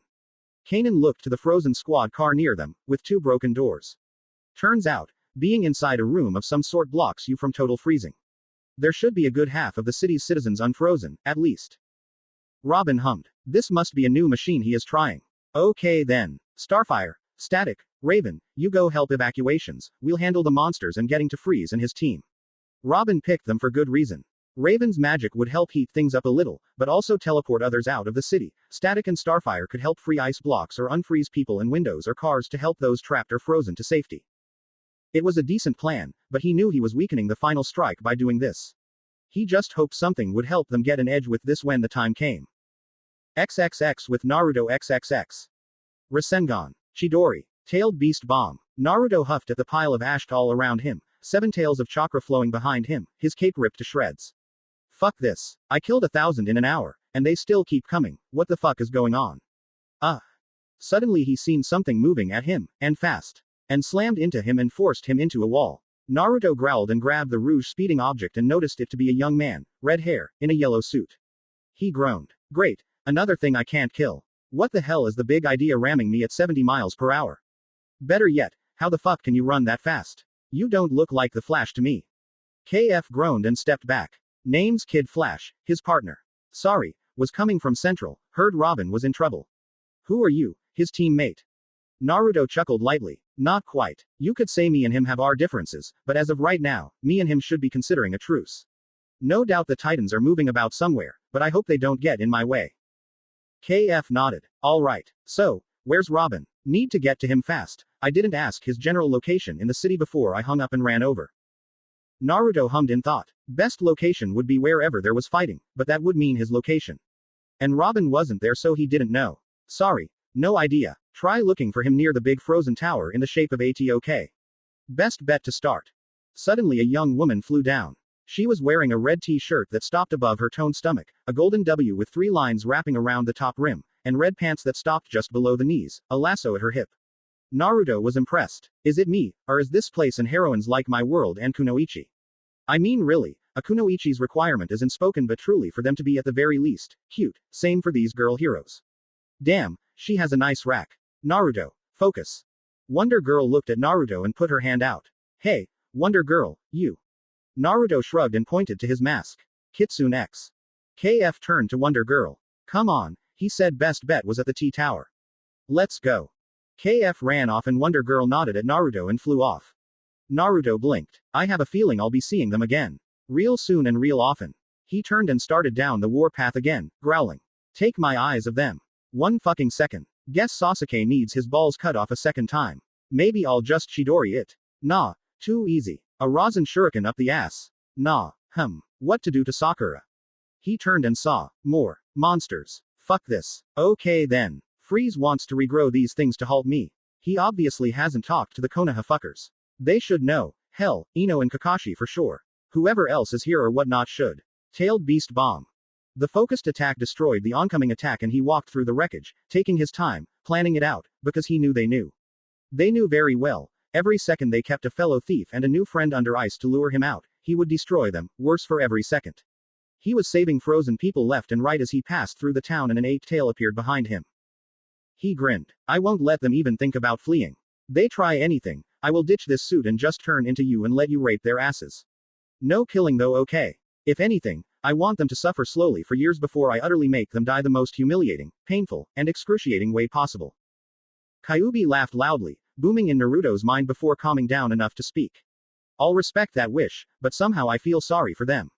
Only a little, maybe 0.0000000000000000001%, but still. What you are thinking is massively insane. Naruto grinned at that, feral grinning inside his mask. Oh, would you have it any other way? Kyuubi just chuckled darkly, and that was a no if Naruto ever heard one from the fox. Just then, more monsters appeared and Naruto growled. Fucking ice. Fight ice with fire. Tailed Beast Bomb. He destroyed them right off and walked further ahead. Okay, regretting giving Freeze any protections. Hell, I used jutsu to help divert those titans to help him. Why was Catwoman with him again? Did she think he would be captured and Batman would be sent to easily escape? Oh great. In front of him, the titans fell from the sky. Robin glared at Naruto. Why are you here, and what have you done? Naruto looked at Robin, then groaned. I have no fucking time for this. Listen, all I did was help Freeze survive, period. I told him, specifically, that if he trashed Jump I would be on him like stink on shit, and I am, as of an hour ago, in the process of collecting his cold butt and processing it to the sharp spikes of ice he created. Robin hummed in thought, then saw the tails behind him and was slightly taken back.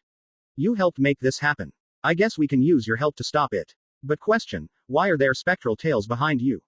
Naruto looked behind him and then to Batgirl. You didn't tell him yet. About my tails. Seriously. Okay, listen, and listen good, I have a demon sealed within my body, and I can access its power. It is called the Kyuubi no Kitsune, and very powerful. I used 2 tails to destroy the shitheads in Gotham. Batgirl nodded, turning to Robin. It's true, although his cape just rolled up into 2 tails, but the red aura was there. Robin was looking in slight disbelief, and remembered what Raven said. Okay then, Kitsune X, you are helping us divert this crisis. KF came rushing in and uncovered his eyes. I still can't believe this guy is one of your rouges. Hey, not nice tricking me you damn fox. Naruto chuckled. Well at least you can have some fun, unlike Chuckles over here. Sorry, I never told you I was with them, I just said the truth, we have our differences. By the way, Chuckles, tell me. You know who is with the ice villains. Right. Robin nodded. Same people from your dimension, right? Raven felt their energies. What are they doing here? Naruto pointed to himself. To take me back to the cesspool of a village I burnt whilst leaving when they tried to imprison me for no fucking reason. Seriously, I was the son of a great man that they all respected, and yet they try to kill me, by all intents and purposes, just because I suggested I want my inheritance.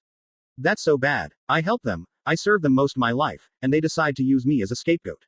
Fuck that shit. After the bullshit I went through, you would say fuck it too. Robin growled. You killed people, just because they didn't let you have your inheritance. That's just evil. Naruto walked up to him face to face. First off, you have no idea how my world worked. We were shinobi by the age of 13, killing for money in the military by choice before we could think about what morals we learned. In my world, death was everywhere. Secondly, all I did was burn the fucking village to the ground. I didn't kill anyone when I torched it, even if I killed 5 of the fuckers who denied me. Thirdly, you even think about putting any evil shit on my name, I will show you just what kind of fucking shit I had to go through. Robin was just about to retort, glaring in anger, when Naruto punched him. Don't even think about telling me what I did was wrong. You don't know me. You don't know what my life had been like. My life was so fucked up it would make the Joker look sane. Starfire roared in anger at Naruto, who caught her throat and pulled her close. Don't get overprotective. He's a fighter. Damn it, but like hell will I be lectured by a naive fucker who doesn't know anything. He threw Starfire back and grew his 9th tail. Now listen up. You can either face me, lose, and I save the city alone and probably kill the fuckers who are helping the ice guys, or we can call a fucking truce and the ice villains go down, and I make sure the fuckers from my world are destroyed. Not killed but destroyed, as in beaten to a bloody pulp and left to rot before healing and coming back for more. Robin got up, and glaring harshly at Naruto. Then settled down. Fine. For now, we work together. But listen well, you even think about betraying us and not keeping your word about that. I will destroy you in the same manner you are talking about. Naruto growled. After the bullshit that happened to me, I don't betray anyone. But you can't even fathom the destructive destroying I will commit upon them. No way you can even come close to destroying me in the same manner, but I understand you. With that, Naruto gestured Robin ahead and Robin started leading the team. Naruto noticed new people though. Okay, so who's the Superman knockoff and Mr. Fish Hands? Superboy came up to him and scowled. I'm no Superman knockoff. I'm Superboy, and like hell are me and the Big Blue are the same. And this is Aqualad, so you can shut it, and keep moving. Naruto glared at him, then shrugged and started walking. Whatever. Now, Chuckles, tell me, where do you think they're held up? Robin turned to him, crossing his arms. You're kidding me, right? Raven is off saving the people stuck in this mess, and even then she can't sense their location until we're closer to them anyway. How about you? You should know your old friends. Naruto glared at him, advancing on him, and Batgirl stepped between them. Hold it. Listen, stop bickering about this. Kitsune X, just ride the flow. Robin, I need to chat with you. Batgirl reared Robin away from everyone before sighing. Listen, Kitsune X is powerful. I know you're skilled, trust me, but he took Batman down. Besides, that massive blast, it was probably him, so bad idea getting on his bad side, he seems pissed already. Let's just go along with it and hope we find a shot. Robin looked to Batgirl, just looking in thought, before sighing heavily and nodding.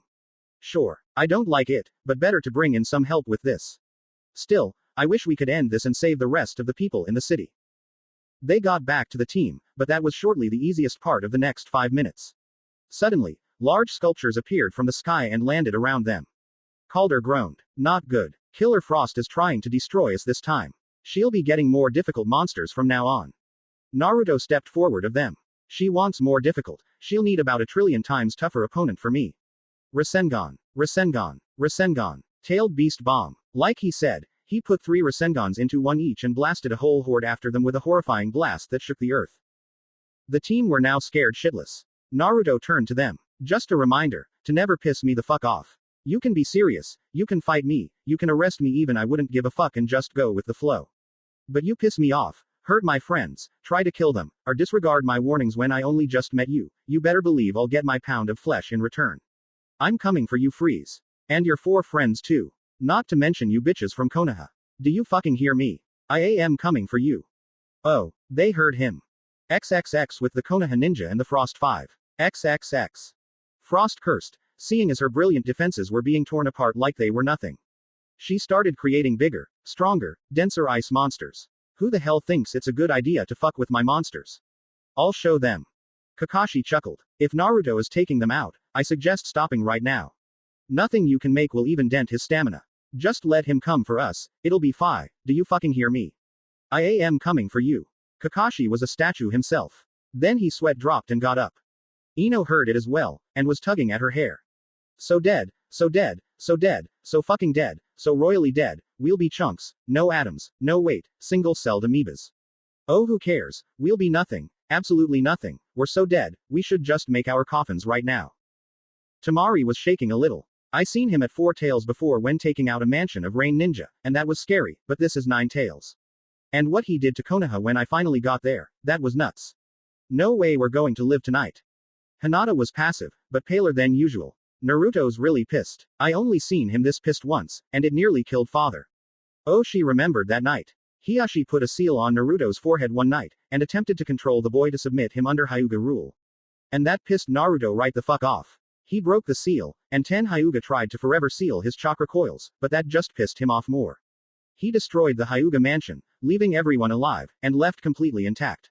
Although, Naruto had cut Hiyashi's eyes out and destroyed them before smashing Hiyashi through concrete walls and bleeding to where he had to take him to Tsunade to heal. Hinata wished her father didn't take another Hyuga's eyes in order to get back at Naruto. Neji also knew that day, and tried to forget it else he have nightmares all his life. Hell, he even saw Naruto castrate the members of the Council of Hyuga and make them eat dirt until they puked blood. They nearly died, but Tsunade healed them. It was pretty crazy. Sasuke and Sakura were, well, ignoring everything until the time came for them to fight. Doing nothing, and just getting angry Naruto was making them wait. Lee was pissing his pants in fear, hoping Naruto would forgive them somehow. Kakashi was looking at the frozen Catwoman and was sweating profusely. He remembered what Naruto did to him, and he knew why. Him being smashed around like that was because he had abandoned him. XXX flashback, 5 months before Naruto torched the village XXX. Kakashi and Naruto were sneaking around Iwa for any information regarding them being hostile to Konoha's forces in Kiri. Kiri and Konoha had since been friends and kept in touch, sharing forces from time to time. Kakashi told Naruto to go to the border and Kakashi would meet him in Kiri in 3 days, and Kakashi, after about a day, went to Kumo in order to figure when they would mobilize against Suna. It was about 4 days in Kumo before he saw Naruto come back. Bloody, broken, and rasping breaths. Kakashi was shocked and went to him. Naruto, what happened to you? How did this happen? Shut your mouth or I will rip your head through your ass and use your spine to castrate you and blow your Sharingan eye into nothing. You left me for dead in Iwa. Give me one reason not to kill you right now, you traitorous piece of shit. The next 5 days, Kakashi was watching his nuts. Kakashi was distracted by girls in hot springs, abandoned him in Kumo, fucked Tsunami back in Nami no Kuni, Wave Country, whilst Naruto was visiting Tazuna and Inari and had forced Naruto to leave that night. XXX end flashback XXX. Yeah, Naruto took it in stride that day. And he should have killed Kakashi, or at least do worse than bash his head in, but he didn't, and the only reason was Kakashi had taught him a lot more jutsu and saved his life the month after, saving Naruto from dying by Iwa's forces who sent after Naruto, and Naruto was still in recovery after Sakura almost killed him by severing his spine at the base and put him into a coma for even attempting to punch Sasuke, who tried to kill Naruto with his Sharingan eyes Amaterasu. He was thinking of trying to thaw Catwoman and take her somewhere else and then return and beg Naruto for forgiveness. True, he thought he and the team could subdue a well-mannered and cool-headed Naruto. But a piss the fuck off, nine-tailed powered Naruto who could rip this planet apart in a second. Kakashi knew better than that. He sighed and sat down. He had to make sure he had something to keep Naruto off his ass. Otherwise, he was dead instantly. He looked to Catwoman again.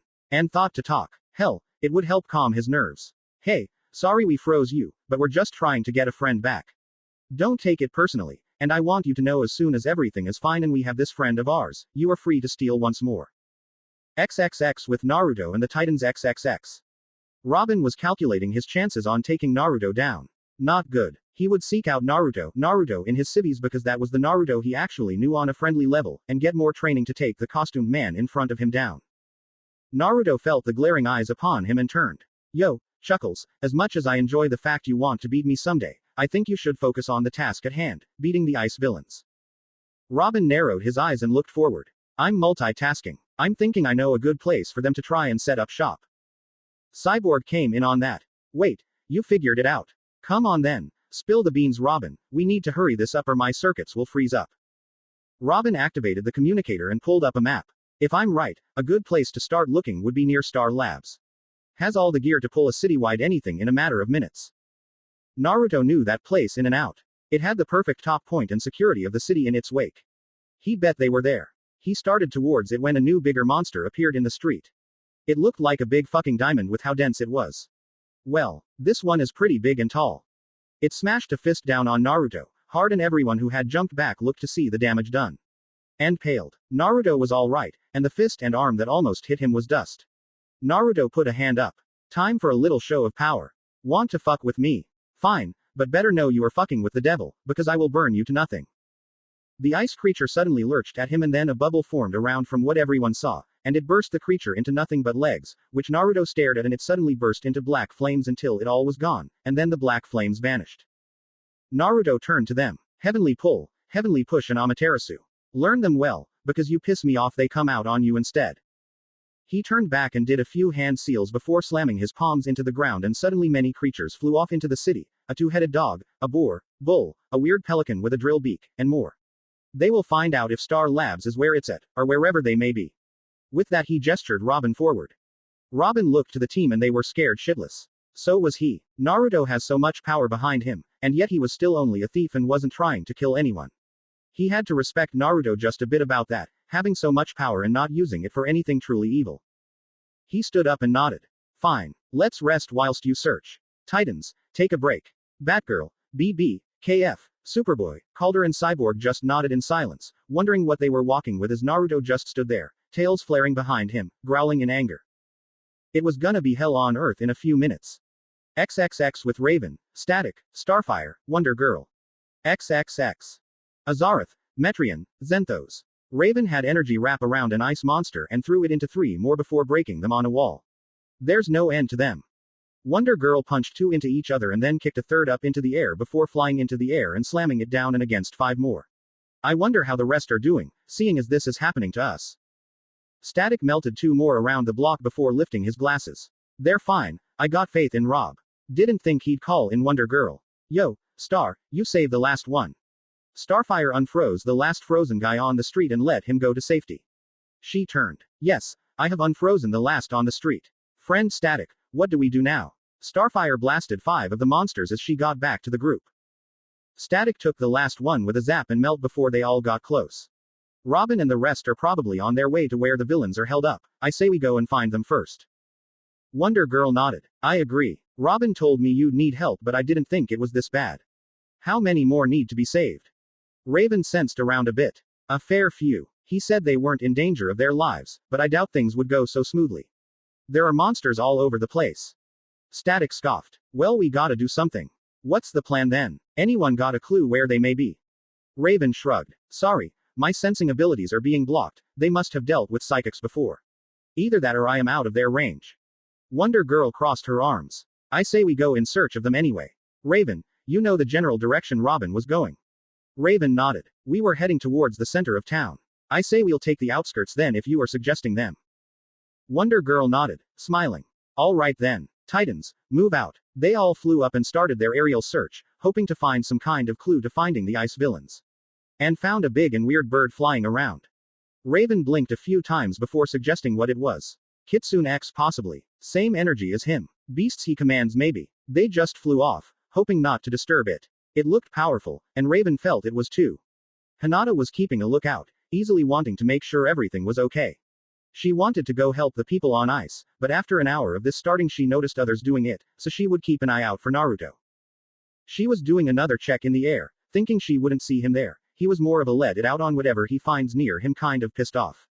But, she found a chakra source up there and seen it was a large bird, and gasped, realizing what bird it was. It was the bird of pain.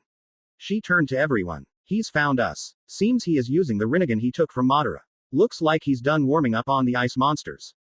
Kakashi turned to everyone. That means we'll need a distraction to help weaken him. You ice villains think he's not up to your powers. Combine your powers and face him, and find out for yourself. Frost blinked a bit, and thinking of how she has had many of her beautiful statues of ice broken, even the concentrated ones, she only had one option. Go into battle herself, so who was she to refuse freezing the one to fight against her? I say it's a great plan. Time to make this asshole pay. Kakashi turned to Killer Frost. If you actually manage to defeat him, make sure he is still alive. Otherwise you won't be. Freeze nodded. He helped me survive, so I must say I will allow him to live through our encounter. But know this, if we have to, we'll put him under a cold spell. Freeze and his lame cold jokes, always a test of patience. Icicle Sr. grinned. I got an idea. We all combine our powers to create a golem of immense structure, one that cannot be destroyed or melted. We will have to generate a cold array of great magnitude, but with all 5 of us, it will be like making an ice cream cake. Junior was grinning ear to ear. That should be no problem with all of us here. Me and Frosty will bring up the thing's look, and then we all power it up. Nothing will stand against it. Frost grinned evilly and popped her knuckles, getting ready. Alright, let's get this stiff glass of ice ready for beating this oh-so powerful guy.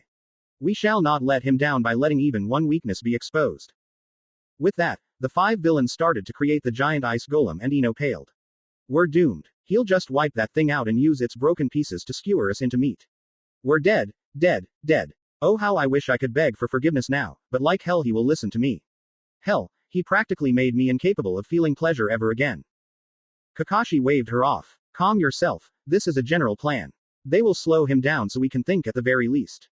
Besides, it isn't like he'll murder us right off. He used to be the big man, able to get answered from anyone in interrogation. He knows how to torture. You think he did bad back in Konoha? The only ones who got it worse were Sasuke and Sakura. He can get much worse. So we have to hit him, and hit him hard, otherwise it's a repeat. Hinata had a plan of action ready. She knew everything Naruto could do and then some. She knew how he can do what and when, and would be able to predict it, and that would work in her plan. She had been thinking of ways to talk to Naruto before turning Catwoman over to him, and had only one perfect way of doing so. She walked up to Neji. Hope you don't get too beaten up. Have fun fighting him. Kakashi turned to her as he seen her go back into the building. He figured she needed a bathroom break or something. Then the ground started to shake and the group looked to see the golem done and starting to walk. It was huge. Kakashi's sweat dropped. Well, hopefully Naruto takes it easy on them. They won't last 5 minutes with that thing. Shall we? Lee nodded and grabbed the containment unit holding Catwoman and dragged it back into the labs. They would release her when Naruto arrived. Unknown to them, Hinata had a different plan. Kakashi, Lee, Neji, Sasuke, Temari, Sakura, and Ino all waited on the top of the building for Naruto, knowing that after his warm-up, they were next. They would have to hit him with everything they got the first strike. So, they planned. XXX with the Titans and Naruto XXX. Hey, you think he's a little bit too powerful? Batgirl has snuck up on Robin, and Robin hummed in thought as he looked to Naruto. Truth be told, he had a file on Kitsune X, thanks to Naruto of course, that suggested the idea she asked about true. He turned to Superboy. You told me you gained a little more of your Kryptonian powers, right? Well, can you explain a bit? All I know is Kitsune X is very strong. I do not know how strong, but after seeing it tonight, I am ready to rethink strategies in case things go wrong. Superboy nodded. I agree on the planning, but my powers aren't very many right now. As you know, I can jump high, run faster than normal humans, multiple visions, super hearing, super strength, and invulnerability.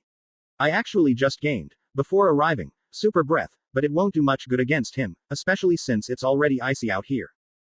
KF smirked. Hey, with the amount of power we got, I doubt anything he can do will be nothing. Apparently he didn't get the memo. Oh right, he was too fast getting here to let Robin finish his sentences. Calder frowned. I would not be so sure. Robin showed us a tape of his power he had. Turns out he is able to control the wind and lightning generates off him if he wishes it. Cyborg sighed heavily. Yo, I appreciate the planning, but one thing I don't understand. He is cool-headed normally. Back in the Hive Academy I was infiltrating, he was a decent guy to hang with, and not nuts.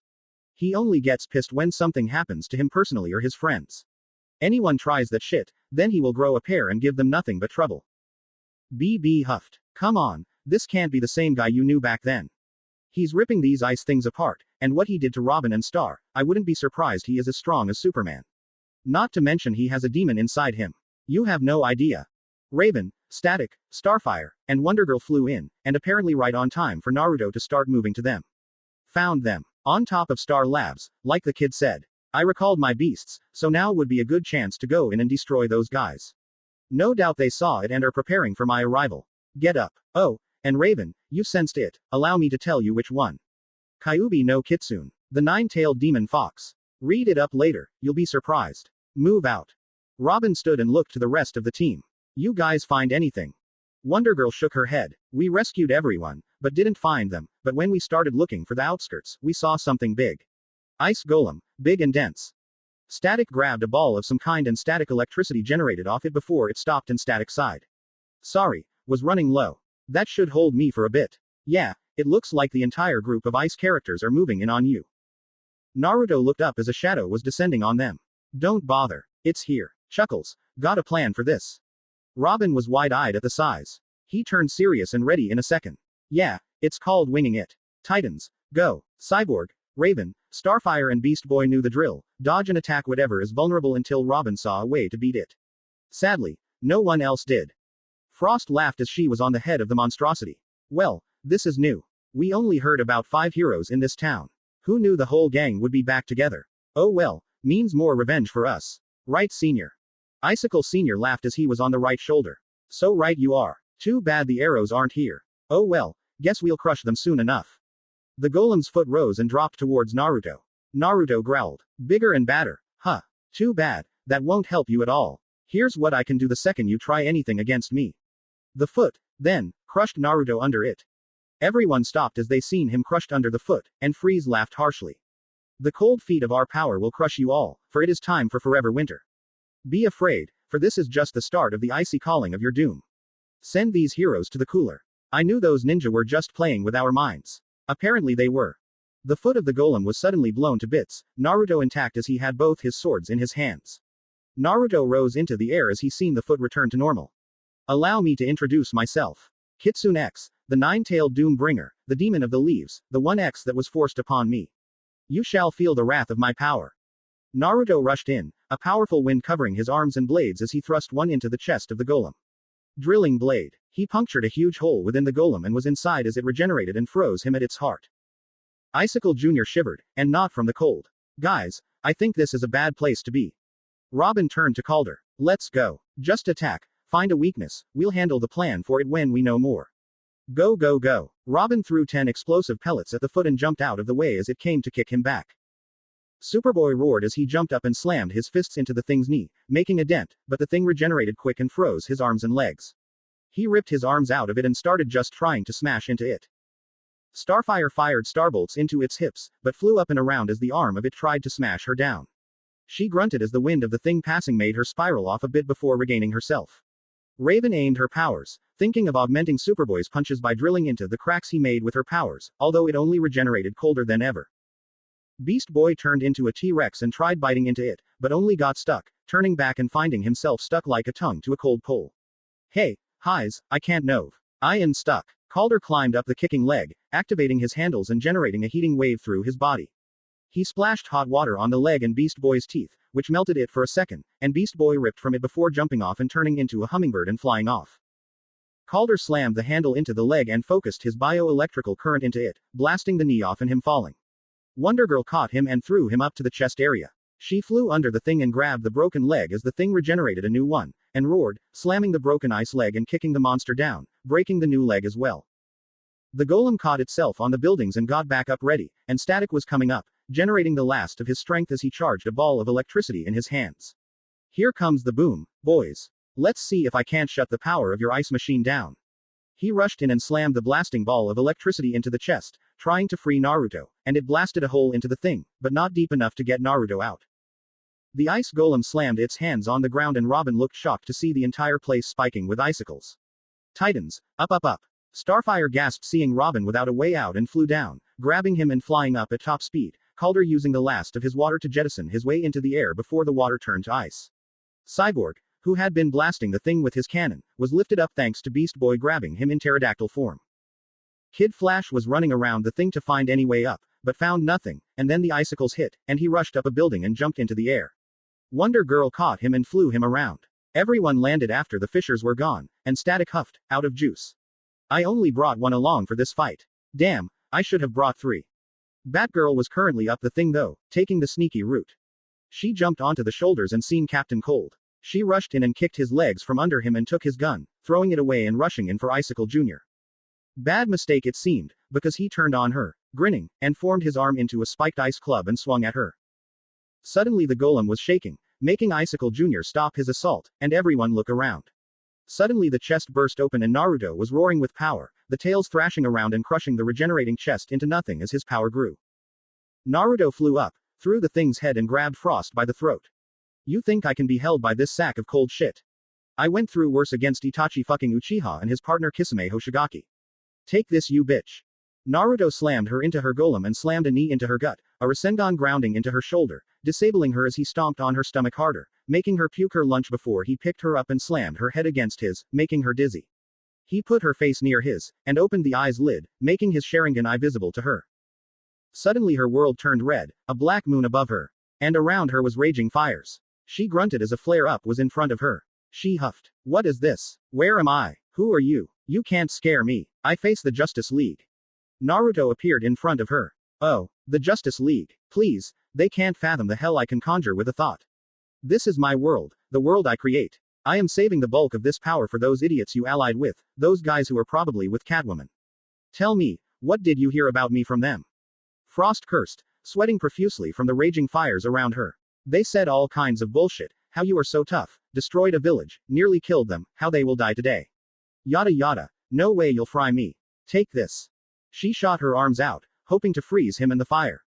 But she couldn't conjure anything from her hands. She looked shocked. No way. Why can't I freeze you? This can't be. Naruto huffed. I told you. This is my world. I control everything here. Matter, life, death, time. Everything you see, touch, hear, smell, and taste. And I say no fucking ice in my world. You will burn up and die from heat, be revived, and scorched to death again, and repeat the cycle over and over, for 24 hours. Good luck, bitch. She was suddenly blasted in fire, screaming as she was turning black from scorched skin and burnt clothing on her, slowly turning into coal for the fire for an hour straight and then dying from it. She was suddenly turned back, revived and full of life, and it started again. It went on for a full 24 hours in that world, as Naruto performed Tsukiyomi, and it was only a second in the real world. She suddenly screamed and blacked out before Naruto got up, throwing her over the side and rose a hand up. You ice fuckers should get away now. He started to generate a huge Rasengan above him, what looked to be about 50 feet diameter all around. The ice villains jumped, Batgirl taking Captain Cold to the nearest building, and everyone got out of the way. Naruto roared as he rose into the air and then turned the Rasengan down to the ground and dropped fast. Gigantic Rasengan. The golem was thus destroyed, a huge ice mist covering the place before dissipating, and everyone looked around, gathering in the crater Naruto made, him standing in the middle. Naruto ran up and grabbed Freeze. Freeze was hyperventilating, scared shitless. Naruto growled, "What did you do to Catwoman? Or should I do the same thing to you next?" Freeze gulped, shaking his head. "We put her in a cryogenic chamber, safe and alive. Star Labs, we put her there. Your friends are there too. Please, I beg you, I won't ever go against your word again." Naruto glared at Freeze, and judged him. Before throwing him to the ground and walking to Star Labs. "Good choice, Freeze. You kids can warm things up from here, I got a bone to pick with my old friends." Robin turned to everyone, seeing the ice villains that weren't hit turn themselves into them. He hummed in thought. Cyborg came up to him. "Yo, Rob, what's up man? Gonna follow him?" Robin looked down. "He's too strong for us. Seems like he hasn't lost any strength ever since he started, but we're all tired and weak. Static is out of juice, Calder is out of water. What are we supposed to do?" Starfire came up to him, smiling as she put a hand on his shoulder. "We can handle this clean up. You go and make sure he does not kill anyone." Superboy came up too. "I'll go with you. Can't let you try all that alone. Come on, let's at least grab the cat and be done with this." Robin looked to the rest of the team. He smiled. "Everyone stay here. Cyborg, Superboy, you're with me. Batgirl, get Freeze ready for transport. Not doubt the big bat will be down here to collect when you tell him you're through here." With that, Robin, Cyborg and Superboy ran off in chase of Naruto. Batgirl was going to see about Freeze, when Static came up behind her, looking serious. "Got a minute?" She turned and smiled a little. "Sure. What you need?" He gestured away for privacy and she nodded, following him a bit. Static turned to her when she and him got out of the way. "Listen, Robin is secretive. That is generally how shit goes with the Gotham Wings, secrets, stealth, and being unseen. But there's something you should know here. Remember when he left, how he went to be on his own?" Batgirl frowned, remembering the day well. Dick had punched Bruce in the face and left the cave after they had talked it out about their secrets. It was their MO to keep secrets. He was angry that he didn't know hers. Though, she was understanding maybe she made a mistake. She sighed, shifting about. "Yeah, he was mad that I kept my secrets from him. He never told me his, so I didn't think it would matter."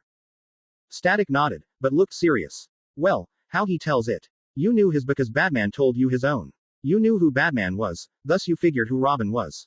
You on the other hand had no ties with Batman personally. How was he supposed to figure out that part as easily as you did?"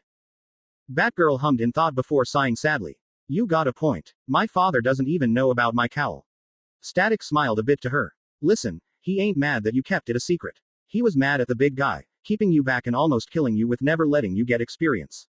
He left because the big guy was too brutal and too dark. Robin left to be on his own, because he hated Batman's attitude. Can't deny Batman's skills, but you can say he takes it out the wrong way. He understands you want to help, but he doesn't understand why Batman is so dark about it." Batgirl looked to Static in confusion. "How do you know this? Did you see him when he left because he was angry?" Static sighed at that. "No. When he left, he was going through Dakota, and we met up. He told me what happened when I was helping him find a good direction for him to take to be his own man. He still cares for you, but he's not very good on words for what he is thinking." Static smiled as she looked down. He was thinking of just stop being a hero altogether if Batman kept the ideas on him, but he wants to help people and keep fighting for the good of mankind the way he thinks it should be done. So he is here with the Titans now, so I guess he still thinks that way. Batgirl smiled sadly. "I see. Guess I never really understood what he was going through because I was too busy thinking I was doing well under Batman. I hope he keeps doing well on his own." With that, the two started getting the villains ready for the police. Naruto flew up the stars building, and landed on the edge as he glared in front of him, and in front of him was an ambush. Or was it?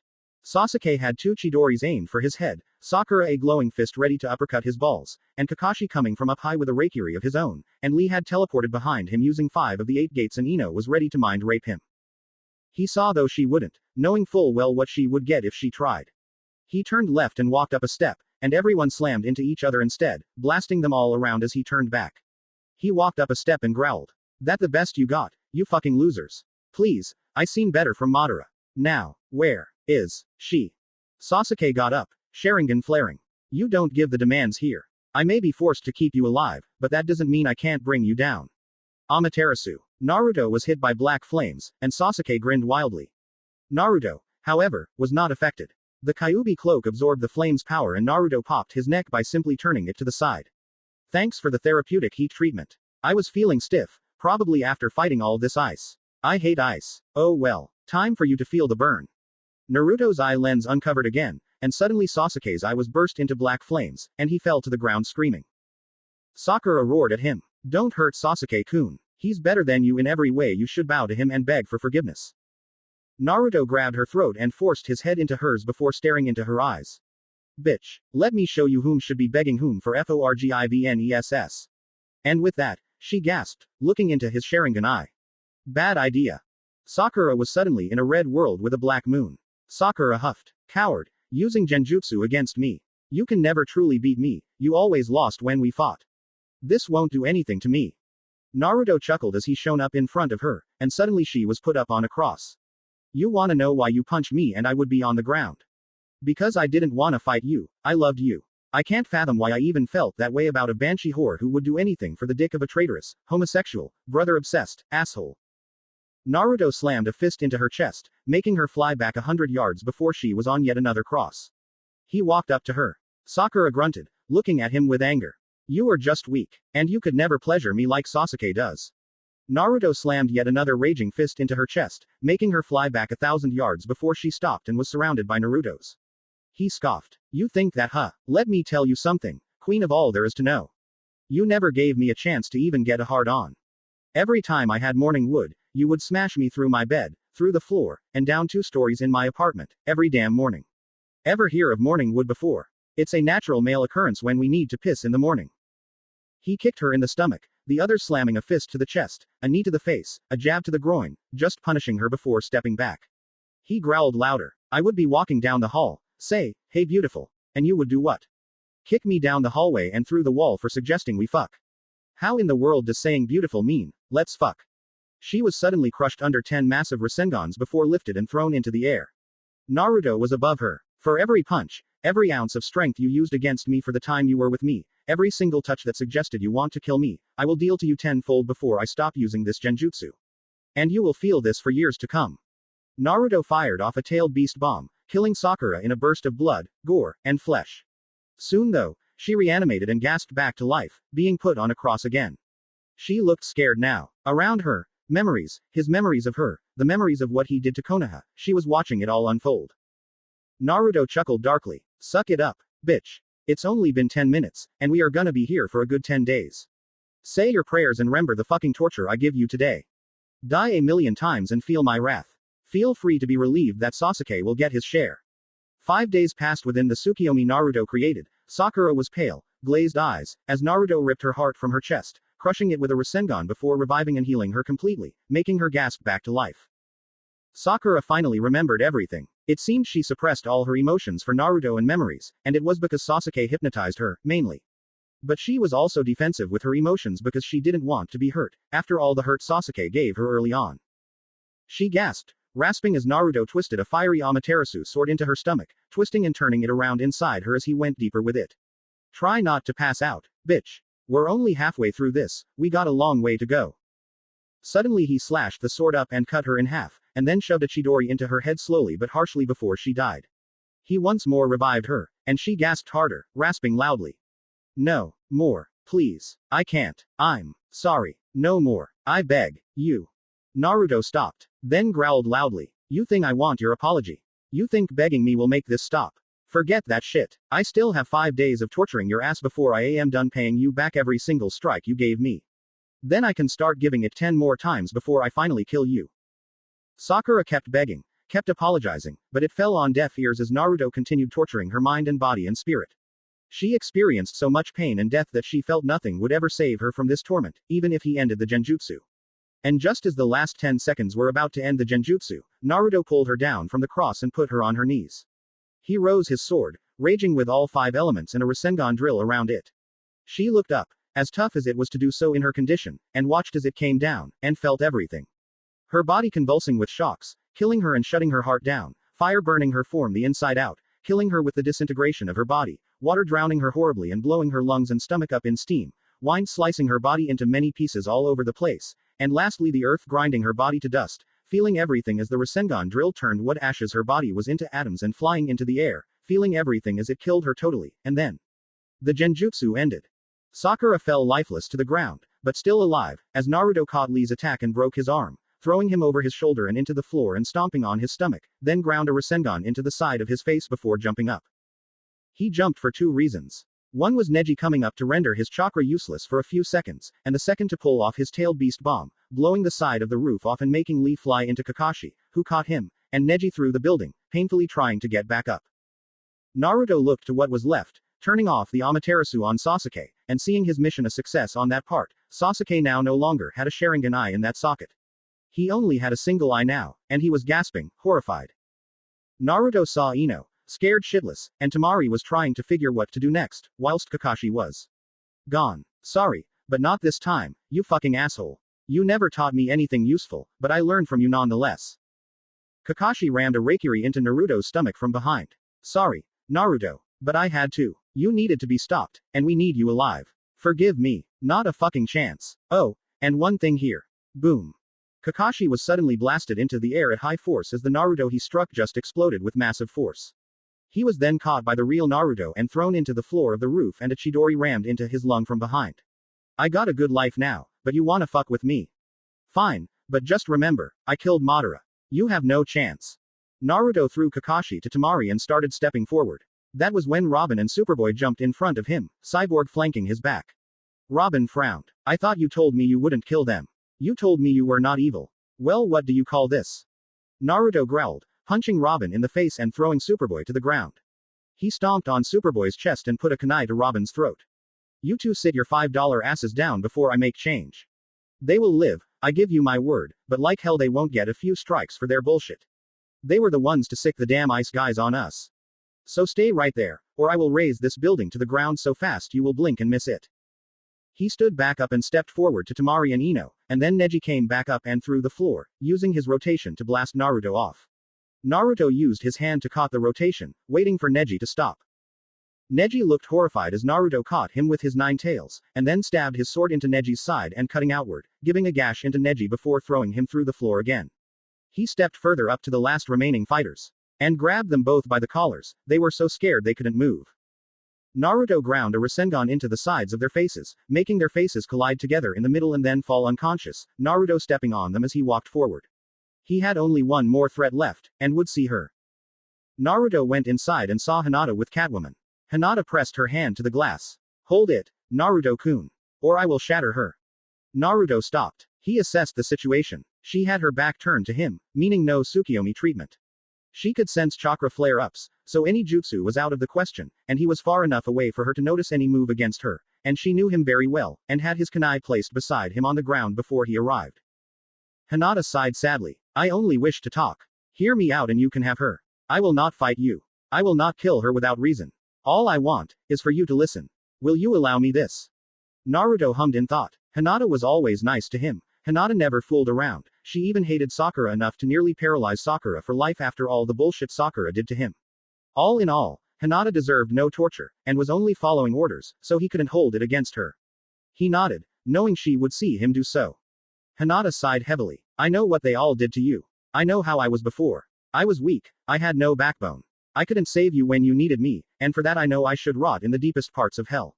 I accept my fate to go there when I die. But I cannot let anyone harm you anymore. I knew you would defeat them all without taking a single hit, so I stayed put right here. Besides, they needed to be tortured like they had been by you just now. Naruto nodded again. He had to admit, she had grown a big pair. Able to admit this, able to talk to him and still concentrate on him to keep him at bay if need be. She was smart, beautiful, and now she was brave and calculating to boot. Too bad what she didn't do in the past was the reason he never wanted to be with her at all, not even now. Hinata turned her head, allowing her eyes and look to be seen by him, but keeping to having no eye-to-eye contact. She smiled sadly. I wish you happiness in this world, Naruto. But I will not disappear. I will find a way to be with you somehow, to make amends. No matter what I need to do. I love you, and always will. This is where I cut my ties with Konoha, and the rest you faced here. Goodbye.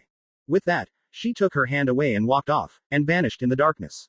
Naruto looked the way she went for a minute before turning to Catwoman. See you when you come for me again then, Hinata. He went and started unfreezing Catwoman. She came out of the pod and started to wake up in Naruto's arms, and groaned. What happened? Naruto stood her up and reverted to his normal self. Freeze kidnapped you and froze you in the city. The Titans and me saved the city and you. Now go on. Get going before someone tried to arrest you. Not so fast. Robin dropped in and brought out cuffs. Sorry, you're going back to Gotham, Catwoman. Catwoman smiled a bit. Sorry, but I will go there my own way. Sorry, Boy Wonder. She blew him a small kiss before kissing Naruto. Although her lips kissed a mask, it was felt through by Naruto. He rubbed his mask a little as Catwoman ran out the window and whipped herself around the next building and vanished. He turned to Robin. Sorry. Ain't getting me either. Sorry. See ya though. Naruto then vanished in a yellow light and Robin growled. Robin went back up and looked to Cyborg as Superboy tied up the Konoha ninja. Did you record him? Cyborg nodded, tapping his head. All in here. What's the plan for him now? Robin started walking past. Easy. We get ready. I will have to find that one guy again to train me more. Cyborg nodded, and all three left, Superboy carrying the Konoha ninja. After they were taken by the police, though, the Konoha ninja broke free and vanished back into hiding once more.